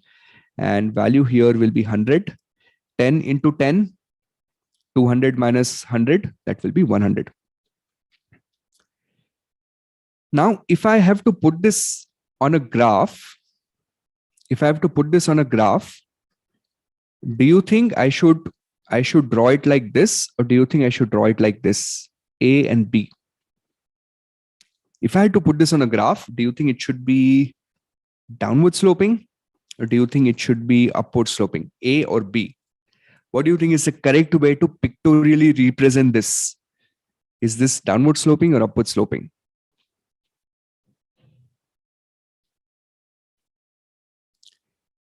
This definitely looks like downward sloping. There's an inverse relationship. Downward sloping means when this value, look at the relationship. When Y value increases, X value decreases. Correct? There's an inverse relationship between the variables here. So this is your equation of something called as a demand function. A simple, straightforward equation of demand function. Okay. So price will determine what is the quantity demanded. Is everyone okay with this? So what we try to do in economics, we take a product, and this is where there's a little bit of disconnect with real life, but we take a product and we try to figure out what will be the demand for my product at this price. If I price it at 3, how much people will buy? If I price it at 5, how much people will buy? Think of any good product around you. Let's think of Apple iPhones. Do you think iPhone, if they started selling at $200, $300, $400, they can sell a lot more, right? They can definitely sell a lot more quantity, right? So they would try to map this type of a consumer behavior at what price, what level of quantity demanded, right? So that's one part of it. Let's keep it aside. Let's explore the other part of it now. Okay, I need all of you to be on your edge. Next 10-15 minutes, I need 100% concentration, but you're going to learn a lot. You'd be able to solve some of the CFA curriculum questions if you learn this concept properly. The next thing is now the supply function. Supply function. Okay, the opposite side of it.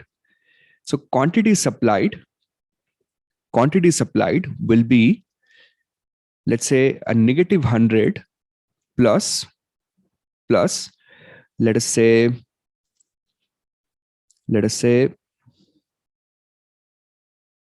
40p, 40 price. Quantity supplied is equal to negative 100 plus 40 into price. Let me give you some price and you give me quantity supplied.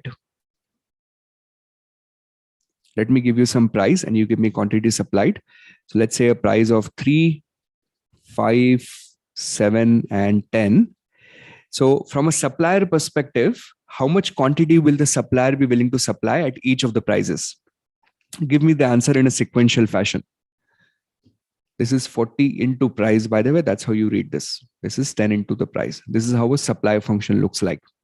Insert the value of price in the equation. Give me quantity supplied.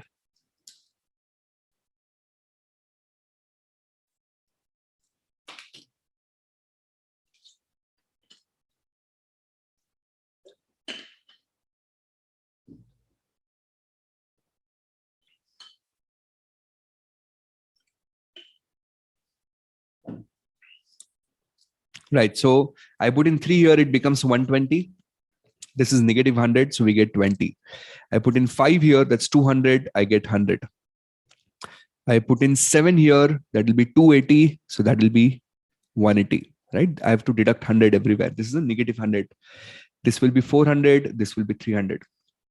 So that's your quantity supplied.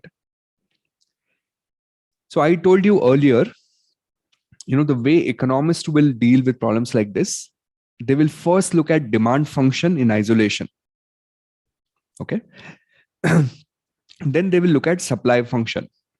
Now, graphically, how do you think supply function should look like? Should it be A or should it be B? Do you think there's a positive relationship or do you think there's a negative relationship? Do you think it should be A? Do you think it should be B? Should it be upward sloping? Should it be downward sloping?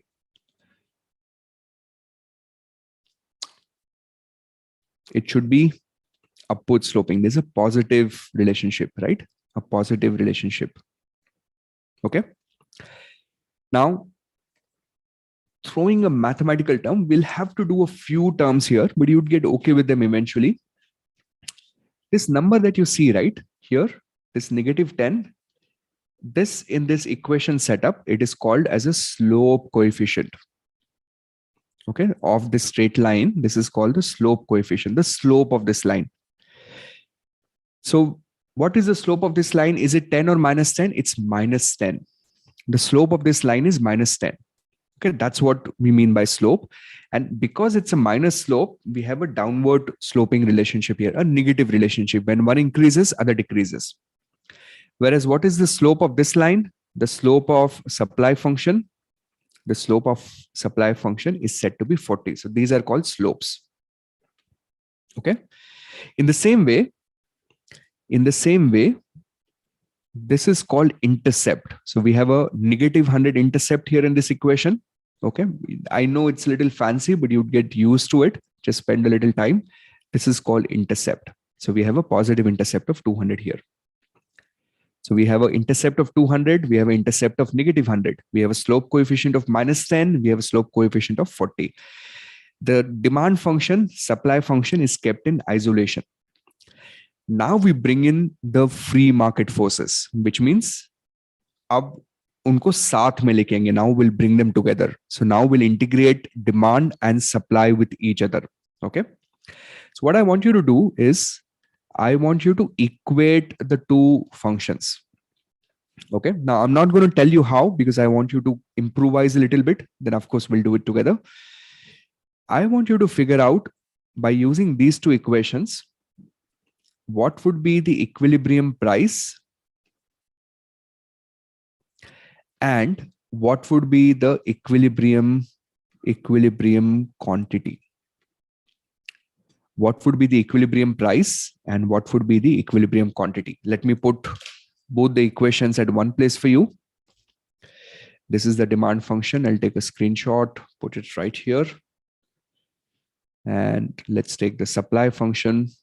Let's put them next to each other.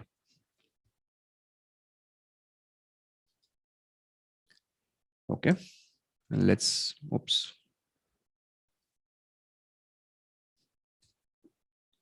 Supply function. Let's put them here. I want you to figure out a price and a quantity, which we will call is equilibrium price and equilibrium quantity. Do a little bit of trial and error. Otherwise, I'll show you how to do this. And don't worry, I'll answer all your queries.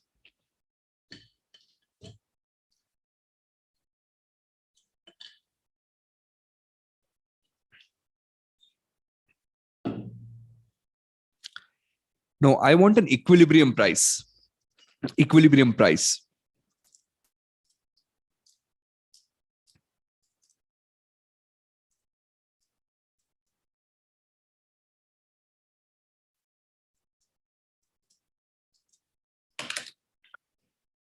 Equilibrium price and equilibrium quantity. Think about it. This is a lot of fun. This is, you're looking at maybe a potential CFA level 1 question. Imagine you're writing your test, something like this comes across. How would you do it? Improvise a little bit. Connect the dots of what we did in the first section. Equilibrium price means the price at which the demand and supply, quantity demanded, quantity supplied will match, right? So how can we do it?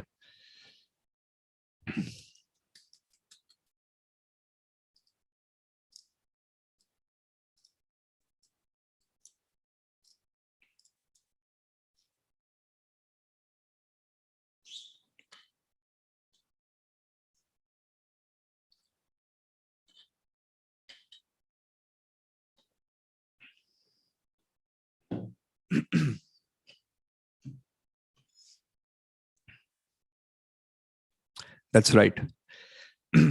Most of you are spot on with this. Good. So this is how you do it. It's simple. Graphically, it looks like this. This is my supply curve. This is my demand curve. Intersection of demand curve and supply curve gives me that equilibrium point, right? This is my equilibrium price. This will be my equilibrium quantity. Which means when I am at equilibrium, which is kind of a strange concept, but we'll discuss, very interesting concept. When the market is at equilibrium, the price for demand and supply function will be same. The quantity demanded and quantity supplied would be same, which means QD and QS will be same. Quantity demanded and quantity supplied will be same. If quantity demanded and quantity supplied is same, which means the right hand side of the equation is also same. So I can write 200 minus 10 into the price is equal to a negative 100 plus 40 into the price. Okay, now I'm going to need your help to solve this equation. How can I do it? So let's move price on one side of the equation, right? Let's move price here. So this negative 10 will become positive. So we'll have 50 price. And this negative 100 will become positive here. So we'll have 300. So therefore, equilibrium price will be how much? Equilibrium price will be 300 divided by 50. That would be 6. Now, once I know the equilibrium price, then what I can do is I can insert equilibrium price in demand and supply function both. Okay, so let's take demand and supply function and let's insert the equilibrium price there. So equilibrium price is 6. Let's see what happens. Very interesting. If I insert 6 here, what would be the quantity supplied? It would be negative 100 plus 240. So that would be 140. If I insert 6 here, in this equation, then this will be 60, 200 minus 60. This will be 140. The quantity demanded and quantity supplied will match. Which means in our equilibrium, when the price is 6, that's when the quantity demanded and quantity supplied will settle down at 140. So that's your equilibrium level. That's how the pricing is determined in the market. That's how the free markets are supposed to work. And that's applicable for any product anywhere in the world, right? As long as it's a free market and there's no government interference in the whole process. Have you understood how to determine equilibriums?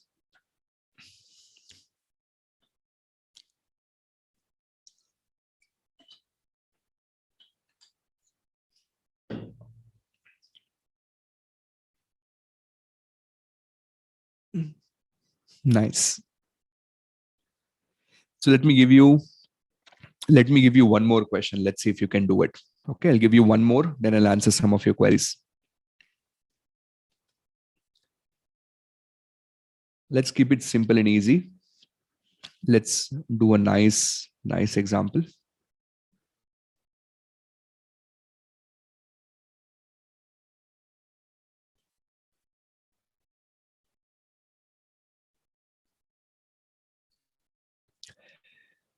Let's say quantity demanded is equal to 500 minus 50p. Quantity supplied is equal to a negative 200 plus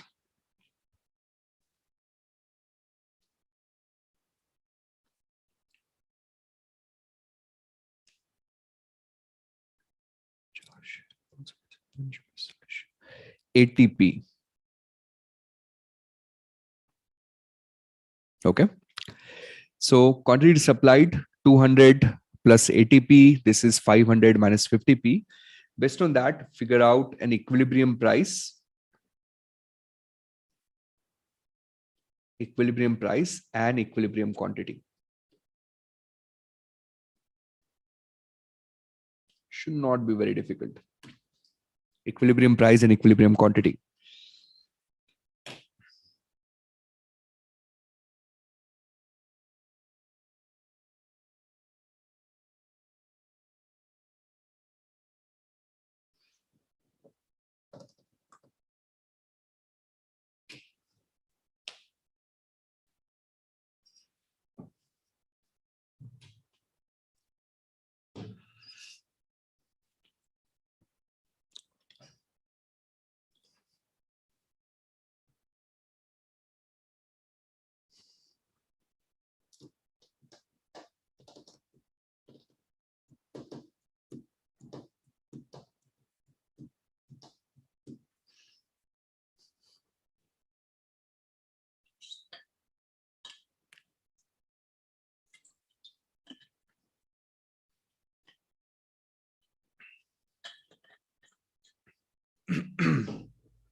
All right, here's how we're going to do it.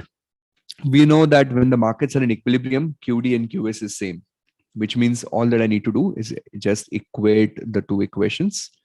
So I'm going to say 500 minus 50p, p is the price. So 500 minus 50p is equal to a negative 200 plus 80p. So moving this 200 on this side becomes 700, and moving this 50 on this side, negative will become positive. So that becomes 130p. So therefore your P will be equal to, the equilibrium price will be equal to 700 divided by 130. Help me out with the number. 700 divided by 130, how much?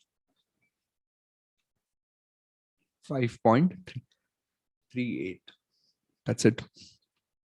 Easy, right? Now that's your price. How do you determine the quantity? Once you have the price, take any of the two equations. Let's take the quantity supplied. Any of the two, doesn't matter. So quantity supplied would be 200 negative plus 80p. So into 5.38, and you just plug in the equation and you get the quantity. How much is that coming to? About 231. Is that right? So quantity is coming out to be approximately 231. So that's your first leg of the calculations that we want to learn today. Just to figure out a simple equilibrium price and equilibrium quantity.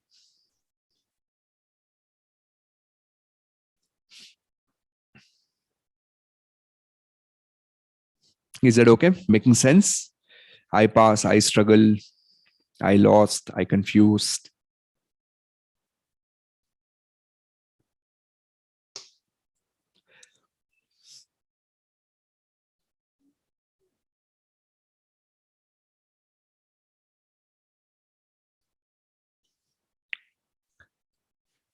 All right, time to do a little bit of Q&A, then one more break, then some even more interesting mathematics around economics, just exploring this further. Okay, so but before that, we'll do a small round of Q&A. Ask me questions. Especially if you're learning this for the first time, it's okay to ask questions. Ask as many as you want to. I'll try and answer whatever I can. If you have any doubts here, if you have any questions that you would like to ask, you can ask.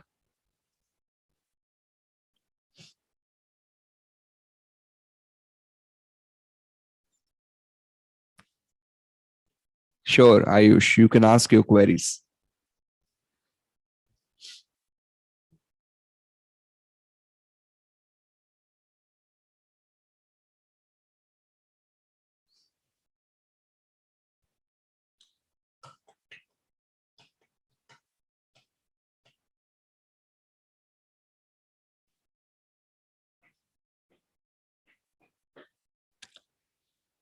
All right, first question. First question is, why does the supply curve have a negative, or supply function has a negative intercept here, especially in my examples, right? Why does the supply curve have a negative intercept? See, now think about certain markets. Think it's a great question, but think about it logically. Let's say you're a supplier of one of my favorite businesses, chai ki dukan, FinTree. You're selling tea, a cup of tea, right? At typical Indian stall. Now, your cost of production is cost to produce that cup of tea is, let us say in this example, 2.5 Indian rupees. Your cost of production is 2.5 Indian rupees. Now tell me, will you sell the cup of tea? Will you supply even a single quantity if you're being asked to supply at a price of 1? If will you supply at a price of 1 when you're producing at 2.5? You will not. Makes no sense at all. If you're manufacturing it, if you're producing it at 2.5, you don't want to supply at 1, right? So when I enter 1 into this equation, Think about it. When I enter 1 into this equation, the quantity supplied is negative 120. It means I don't want to supply. I will buy. Negative 120 is what? I don't want to supply at this price. If I insert 2 in this equation, I still don't want to supply. If I insert 2.5 in this equation, then you're at break even, right? Because when I do 2.5, 80 into 2.5 should be 200, right? So then you're at break even. Then you're like, okay, you know what? Now at least I'm supplying 0. It's a fair price because that's my cost of production. But obviously, if the selling price is 3, now you would say, okay, at price of 3, maybe I can supply a little bit. So at price of 3, I will supply quantity of 40. 240 minus 200, right? So that's the whole idea. That's why this has been set as negative. What is the meaning of this intercept being 500? This intercept being 500 means if the goods are available for free, people will buy 500 worth of goods, 500 quantity of goods. So, but the important thing is why in my example, the quantity supplied is a negative intercept because I'm assuming certain cost of production. That's why this has been set to negative. So hopefully that gives you some clarity. Okay. I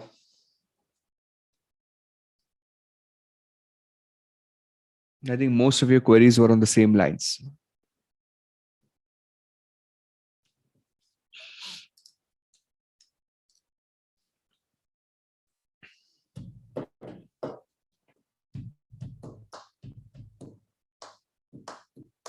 Yeah, Barun, fantastic. Spot on. Okay. अजून काही प्रश्न विचारा. Any other questions you have? Any other doubts? Any questions? Anything on your mind?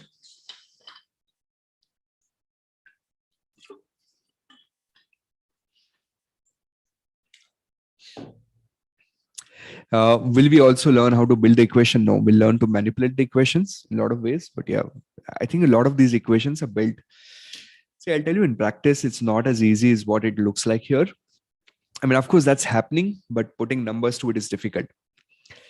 I have worked on a few price setting projects long time back.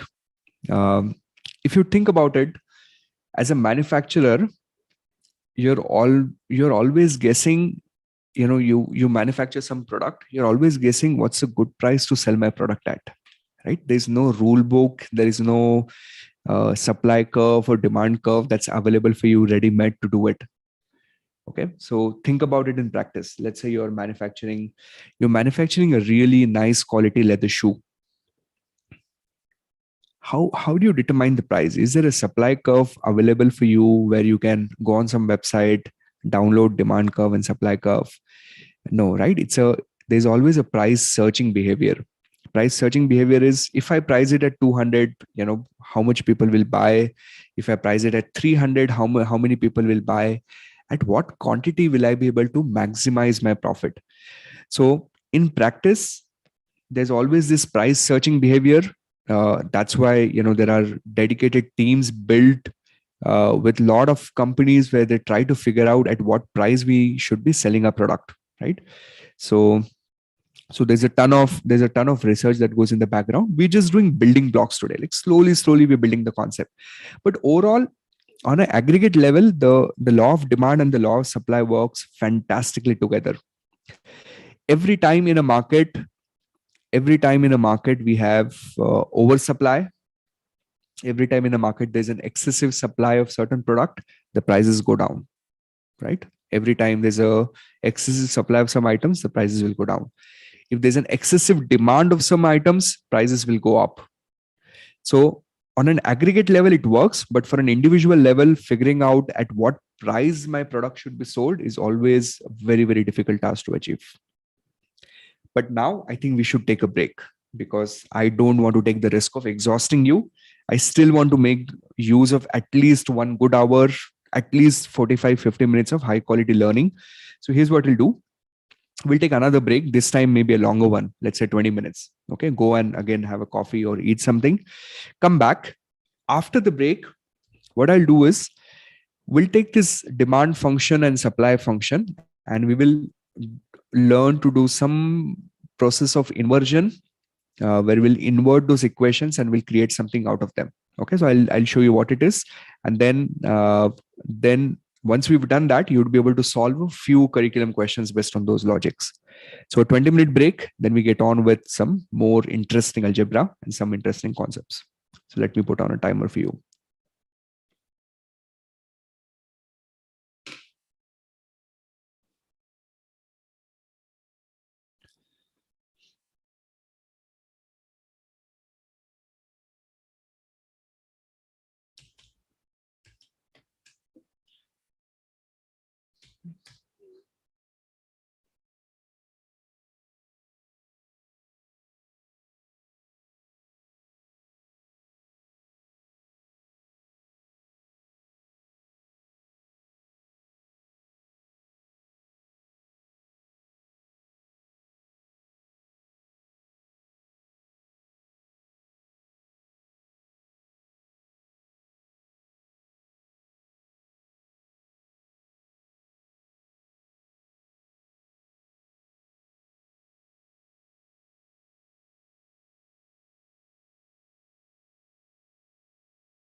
Some interesting discussions happening on the chat box. Can you hear me? Can you guys confirm if the audio video is okay?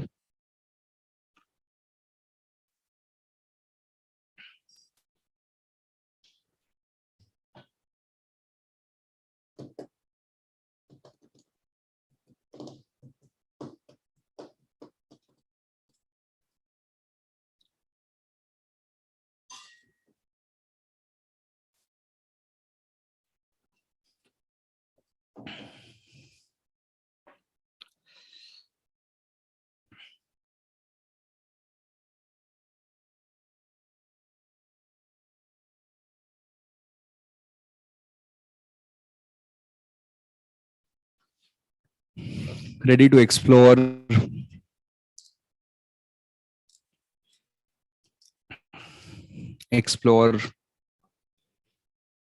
a little bit more of this.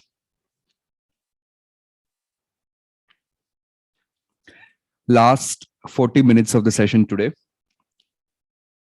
Let's have fun with it. Everyone, please come back.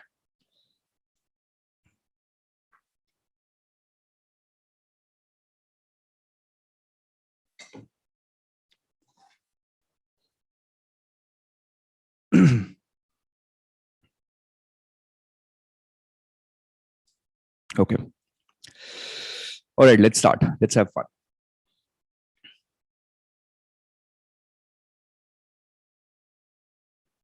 Or do you want to talk about movies?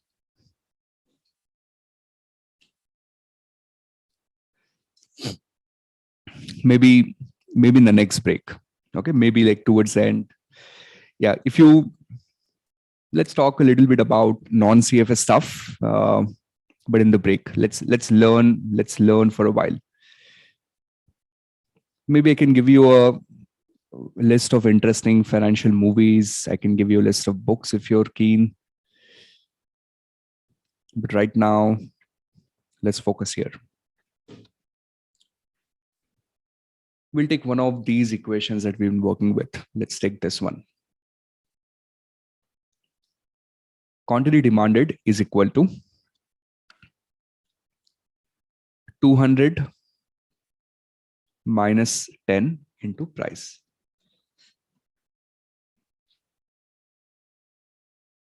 Run a movie review channel. Fantastic. I'll give you a list of some of the movies that I like in financial space. So QD is equal to 200 minus 10 into price. What is this equation called? Is it the equation of demand function, demand curve? What is this equation called? Demand function, demand curve. What should we call this?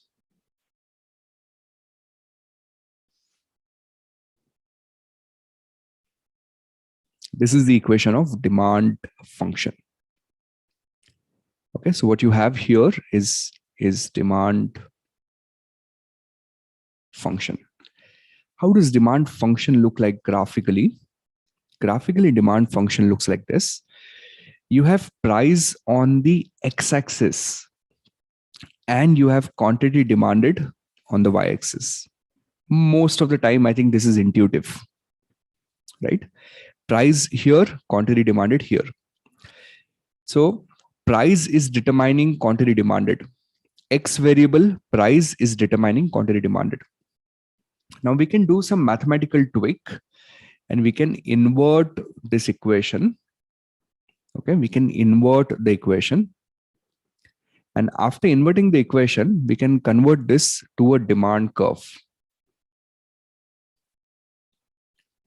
We can invert the equation.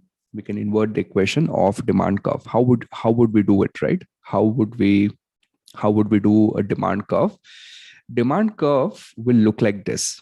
Demand curve will have price here and demand curve will have quantity here. It's some sort of a theoretical nuance, but there are questions in CFA curriculum around this concept. So we need to know this, right? It's a simple mathematical tweak we need to do to be able to convert a demand function to a demand curve. Why do we need to do that? Because there are questions which will say which will give you a demand function. And then they will say, can you figure out a demand curve from it? So how do you achieve something like that? So here's your equation, right? QD is equal to 200 minus 10 into price. Now to achieve demand curve, what we need to do is we need to move price on the other side of the equation. So see how I'm doing this. I'm going to move 10 into price on the left hand side of the equation. So it becomes 10 into price is equal to 200 remains as it is. And QD I will move on the right hand side of the equation. So it will become minus QD. Okay. Now what I'll do is I will divide both sides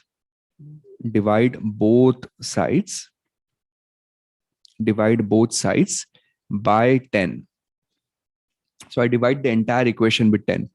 So 10 multiplied by price is equal to 200 divided by 10 minus QD divided by 10. So what would that look like? So sorry, this is also divided by 10. So this 10 is gone. So we're left with price. P is equal to 20 minus 0.1 QD.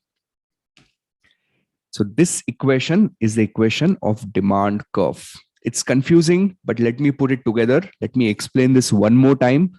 Just observe this carefully. Once you would get it, it's not that difficult. And I will make the whole maths easy for you as well, in case if you're struggling, right? This is fairly basic school level maths, but we can dumb it down further. So let's look at graph first. Graph. Two types of graphs, a demand function graph and a demand curve graph. Demand curve. Okay. How are they different from each other? In a demand function, we have quantity here and we have price here. Price is on the x-axis, quantity is on the y-axis. On the demand curve, we have price here, we have quantity here. Ulta. That's why it's a little confusing initially. So in a demand function, we have quantity on the y-axis. In demand curve, we have price. Both of them are downward sloping. So the shape doesn't change. The relationship is still negative. How do they look equation wise? So equation wise, when I say quantity demanded, QD is equal to 200 minus 10 into price. And here I need P is equal to 20 minus 0.1 QD. That's the difference. Okay, so let me also call this as price or just a P, so you're not confused. So that's how a demand curve or a demand function look like. And these are nothing but inverse of each other. So when I invert equation, invert from here to here and here to here, or here to here and here to here, I should be able to switch from demand function to demand curve to demand function. So here's your exam level question. Okay, get ready. Exam level question. These are the type of questions you can expect on the CFA Level 1 exams, right? At least generically, this is the level you're expecting. What they'll do on the exam is they'll give you this demand function. And the question will say, which of the following is the slope of demand curve? Which of the following is the slope of demand curve? So how would you get slope of demand curve? Like where will the slope of demand curve come from? So you'll have to invert the equation. And after inverting the equation, you get minus 0.1. That's your slope of the demand curve. So they will ask you questions on intercept. They will ask you questions on slope. Very easy. Y is equal to A plus BX. That's a general form of the equation. B is your slope. A is your intercept. Okay. So in this equation, 20 is the intercept, minus 0.1 is the slope. 200 is the intercept, minus 10 is the slope. So you should be able to convert one from another. One way to do it is just, we did it in the school, right? So how would we do it in the school? We'll say I need price on the other side of the equation. So fair enough. Let's move price on the left-hand side of the equation. Negative will become positive. So it will become 10 price is equal to 200 let's move QD here, minus QD. Divide both sides by 10. You have price is equal to 200 by 10, QD by 10. So that's 20 minus 0.1 QD. Okay, so that's how we have to do it. Okay. Now, is there a shortcut to it? Yes, there is a magic method of sorts here. Okay, what's the magic method? So I'm going to call it as new intercept. New means converted. It could be either, either direction, and I'm going to call it new slope. Okay, with this magic method, you will learn to do this orally. So let's take this equation and convert to this. Okay, let's do this conversion process. Let's convert from demand function to demand curve. Okay, everyone look at this carefully. So new intercept will be equal to old intercept. Old means previous equation intercept. Okay, divided by the old slope. This is kind of my generalization of the formula, minus sign. So how does it work out in this example? Observe carefully. You'd realize how easy it is. You don't even have to do this mathematics, right? Just look at this. If I take this 200, okay, if I take this 200, which is my old intercept, and if I divide this with minus 10, what will I get? I will get a minus 20. And then I will throw in a negative sign. So to make it plus 20. So my new intercept is plus 20. Done. That's it. So easy. In the same way, new slope is equal to 1 divided by old slope. New slope is equal to 1 divided by old slope. So what was my slope earlier? It was negative 10. So 1 divided by negative 10, what will I get? Minus 0.1. Minus 0.1. So minus 0.1 is my new slope. So with this technique, you can get the intercept and slope really, really, really, really fast, right? You'd learn the process of inversion just like this. We'll practice 2-3 questions. All of you would be crystal clear with this. Just be with me. I know some of you are a little lost. Just be a little patient. We'll practice 2 or 3 examples. You'd be there. Let's do one more.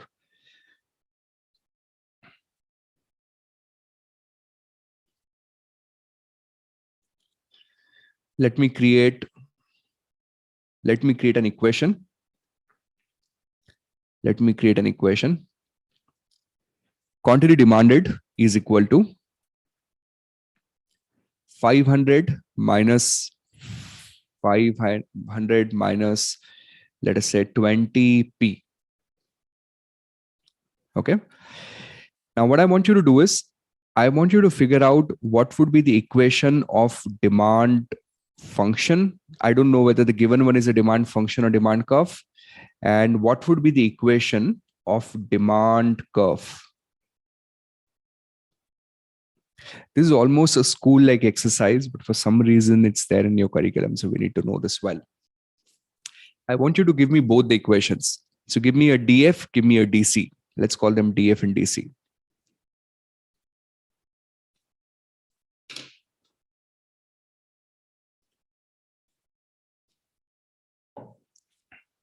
The formula will always work, Ziyad. Yeah. The formula will always work. Ayush, a couple of practice questions, you should be all right.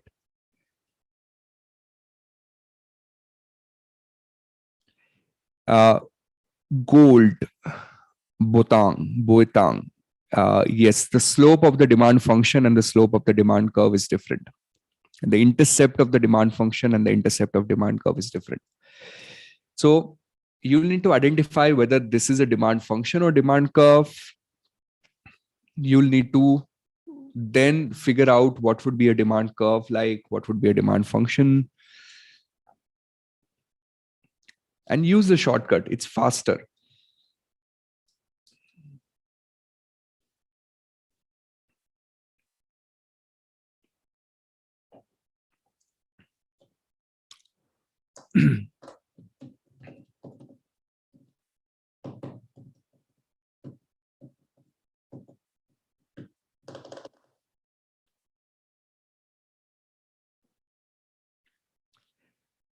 All right. So the given function to you is a demand function. So demand function is quantity demanded is equal to 500 minus 20p. Graphically, y variable, which is quantity demanded, x variable, which is price, it is always downward sloping. What I need to do is I need to invert it. So my new equation will be like this. P is equal to, this is my intercept. How do I calculate intercept? Using this shortcut, old intercept divided by old slope. Old as in the equation that you already have. Okay. So 500 minus 20, I will just change the sign. 500 minus 20, I'll just change the sign. Help me out. How much is that? That will be 25 plus or minus plus, right? Negative will eliminate. We will have 25. So 25. Then minus, okay, now we need to figure out the new slope. New slope is simple. Just take an inverse of the previous one. So 1 divided by 20. 1 divided by negative 20 actually. So that will be 0.05. So 25 minus 0.05 quantity demanded. That's your demand curve. Graphically, it looks like this. You have price here, you have quantity here, quantity demanded. That's it. Downward sloping again. Now, which one of these is slopes? Which one of these is intercept? So what is the intercept in this equation? Intercept of demand function is 500. What is the slope of this function? Slope of this function is minus 20, not 20, minus 20. Slope of this equation is negative 20. In the same way, what's an intercept here? Intercept here is 25. What's the slope here? Slope here is a negative 0.05. Now, those of you who've perfectly understood how to do the conversion and feeling comfortable with this, give me a I pass on the box. Those of you who haven't, give me a I struggle on the box. And depending on the ratio, I'll decide if we should do more examples or we should move on to next one.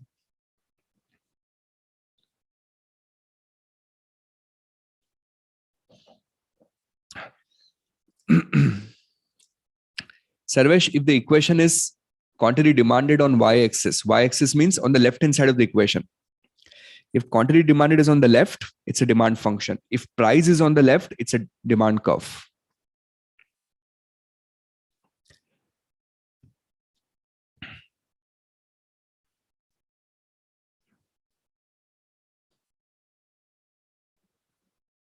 Good. Very happy. Let's do one more, just so that I feel comfortable. You guys have got it. I know it's being repetitive, but just for practice, right? One last one. Let's see if you can get this right.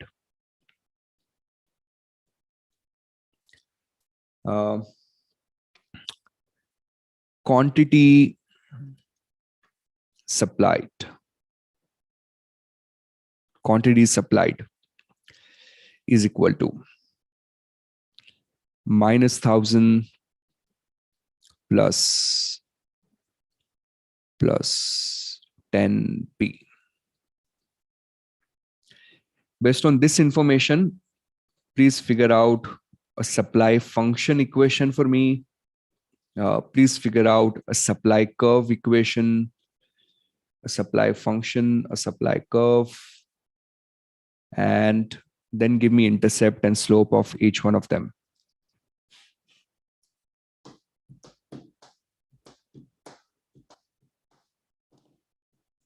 You can use the same shortcut. It'll work. Same shortcut, it works.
All right.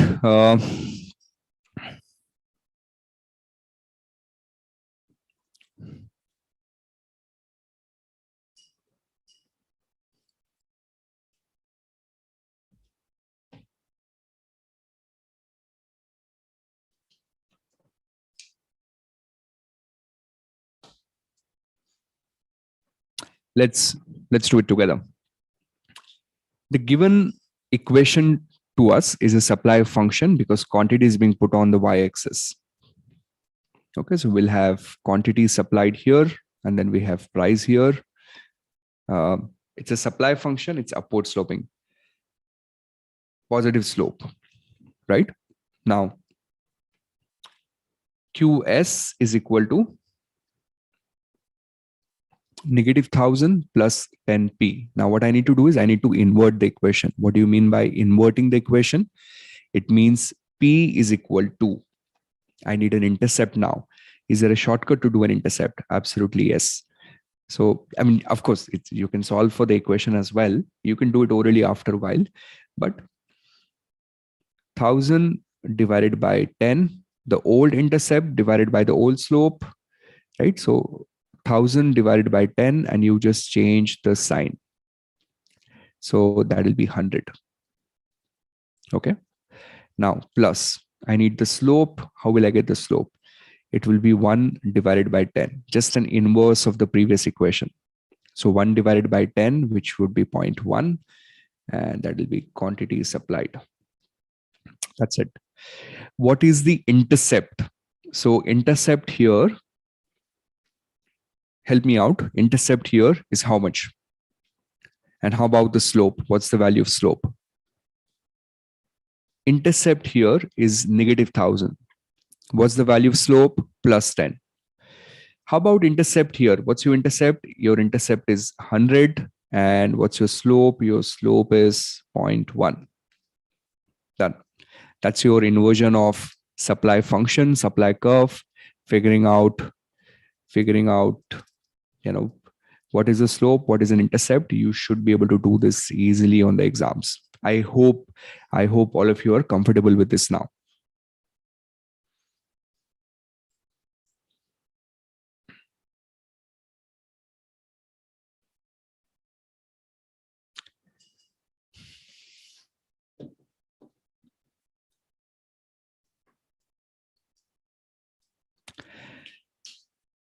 All right, so that concludes my technical agenda for the day.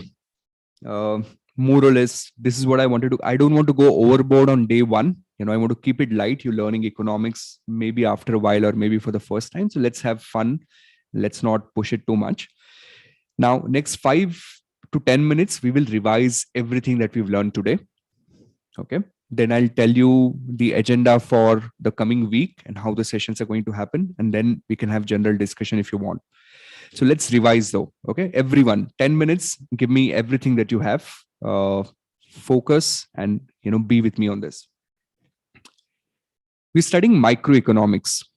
Micro means small. Micro means, on individual level, on business level, on your and my level, your behavior, my behavior when the prices change. So microeconomics, also at times called managerial economics, business economics, something that you can apply in practice. We started the session by looking at this Adam Smith. Adam Smith is like the father of economics. Adam Smith is like the gentleman who built the whole economics as a subject. So he came up with this water and diamond paradox. He's like, water, a lot of demand, but it's free. Diamonds, relatively less demand, but it's expensive because there's a scarcity with diamonds. That led us to law of demand, law of supply. Law of demand in a very simple language means when the prices are lower, people will buy more of those products. Quantity demanded goes up in general.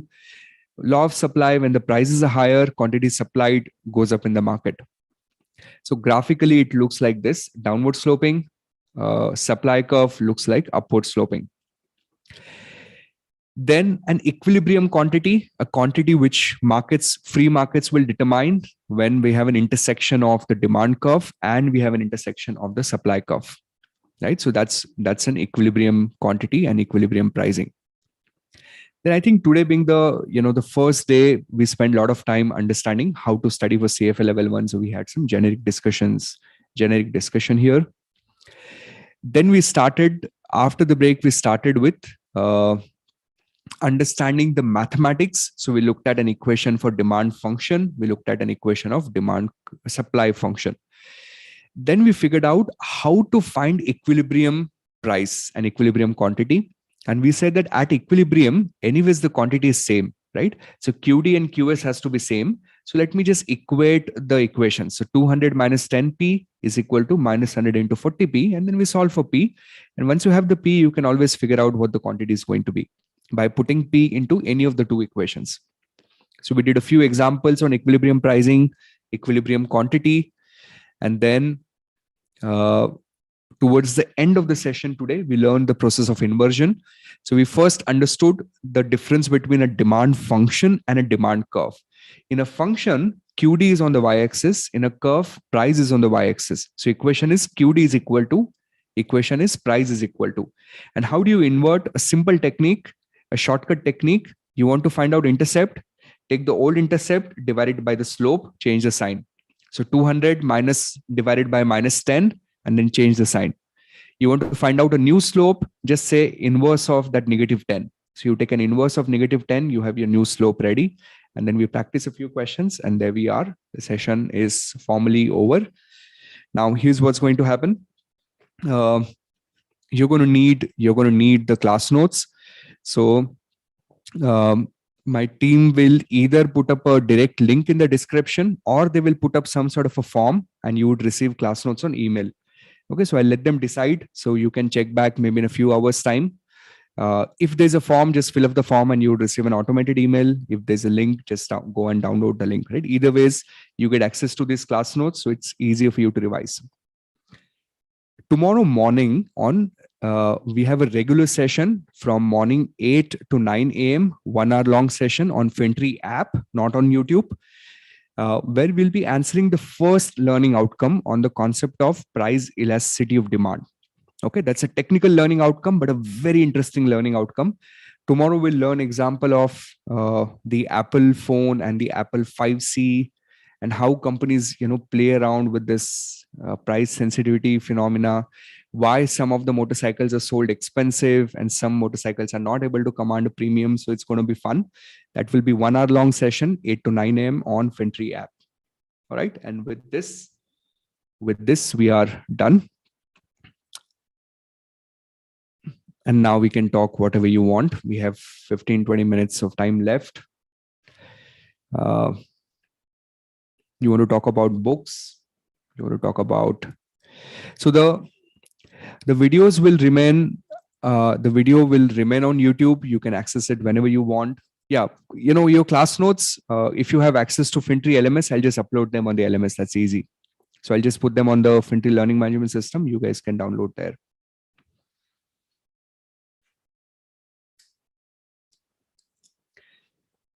Okay, let me give you some of the books. Some of the books I'm reading these days. So I have this habit of opening up multiple books at the same time. I just opened my device to check what am I reading. Actually, last entire 1 week I haven't been reading. I've been too busy. But some of the books that I'm exploring these days. In fact, a book I'm reading on a recommendation of a student. Very easy to read, fun book called finance book. I'm giving you all finance. I'm not giving you non-finance ones. So very easy. Someone who doesn't even know finance but just want to get a sense of things is a book called Psychology of Money. Most of you might have already read that. Great book though. Especially there's a last chapter called the PS chapter. I think that's fantastic. That's a great chapter. If you want to read that, definitely give it a shot. How to get level 0 again? Just go to FinTree website and fill up the contact form. Tell them you need level 0. They'll send you a contact code. Simple. It's just go to fill up the contact form, tell them you need level 0, they'll help you out. What else? I think, okay, another great book. By the way, I read a letter. It's called Tony's letter on 100 baggers. Okay, it's available free on internet. You'll just have to search a little bit. So this guy who claims he's not a finance person, he's written a like a 10-page letter on how some of the characteristics of 100 bagger stocks. 100 bagger means you buy a stock for $1 and it goes to $100. So he's analyzed some of the historical 100 bagger stocks and he's written some fantastic observations. Just a 10-page letter. Maybe I'll do a video on it someday. Then again, there's a book called 100 Baggers. It's an equity research book. If that excites you, you can read that.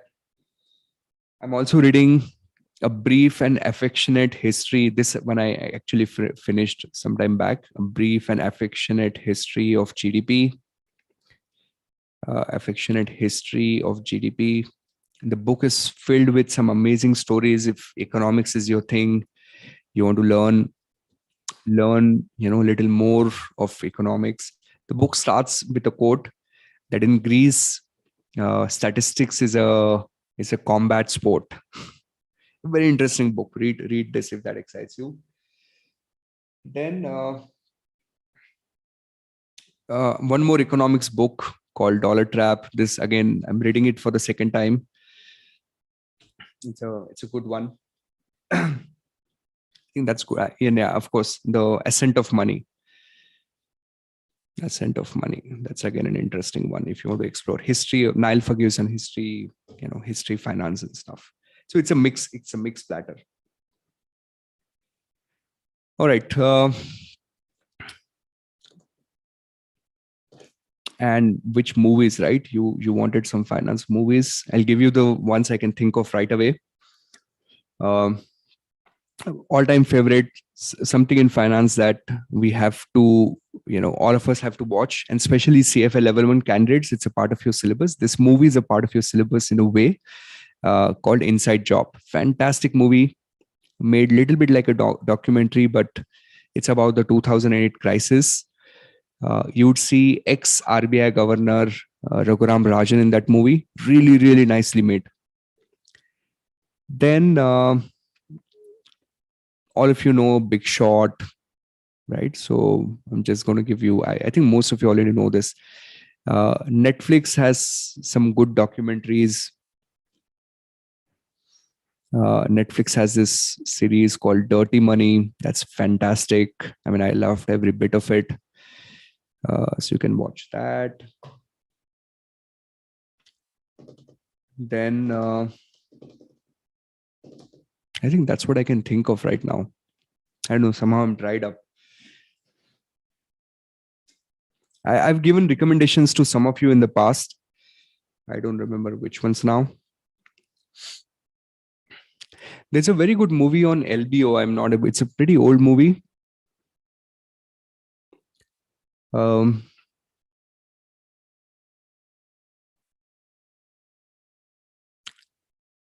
Yeah. Apart from the scam. Okay. If you want to watch a documentary, I think Rogue Trader is fantastic. Not very popular, but a lot of fun. So Rogue Trader is based on a guy called Nick Leeson. He basically put one entire bank into ashes. So that's a fantastic one. Yeah, Margin Call. Margin Call is a good one. Barbarians at the Gate, right? That's the LBO movie. Thank you very much. I had completely forgot. This again was recommended by a student to me a few years back, but I love the movie. Barbarians at the Gate. Definitely, you should definitely see it if you want to understand the whole LBO process. And yes, of course, the usual Wolf of Wall Street and all the Wall Street series. Those are also great movies. Anyways, I think that's enough for you to work on. I hope you enjoyed the session. Thank you very much. I appreciate you coming in, giving your valuable time on Sunday mornings. You people are already on the right track. You've already taken the first step. You're making efforts towards your studies. My closing remarks before I let you go. Okay, and I say this a lot of times. People who hear me every day know that I say this.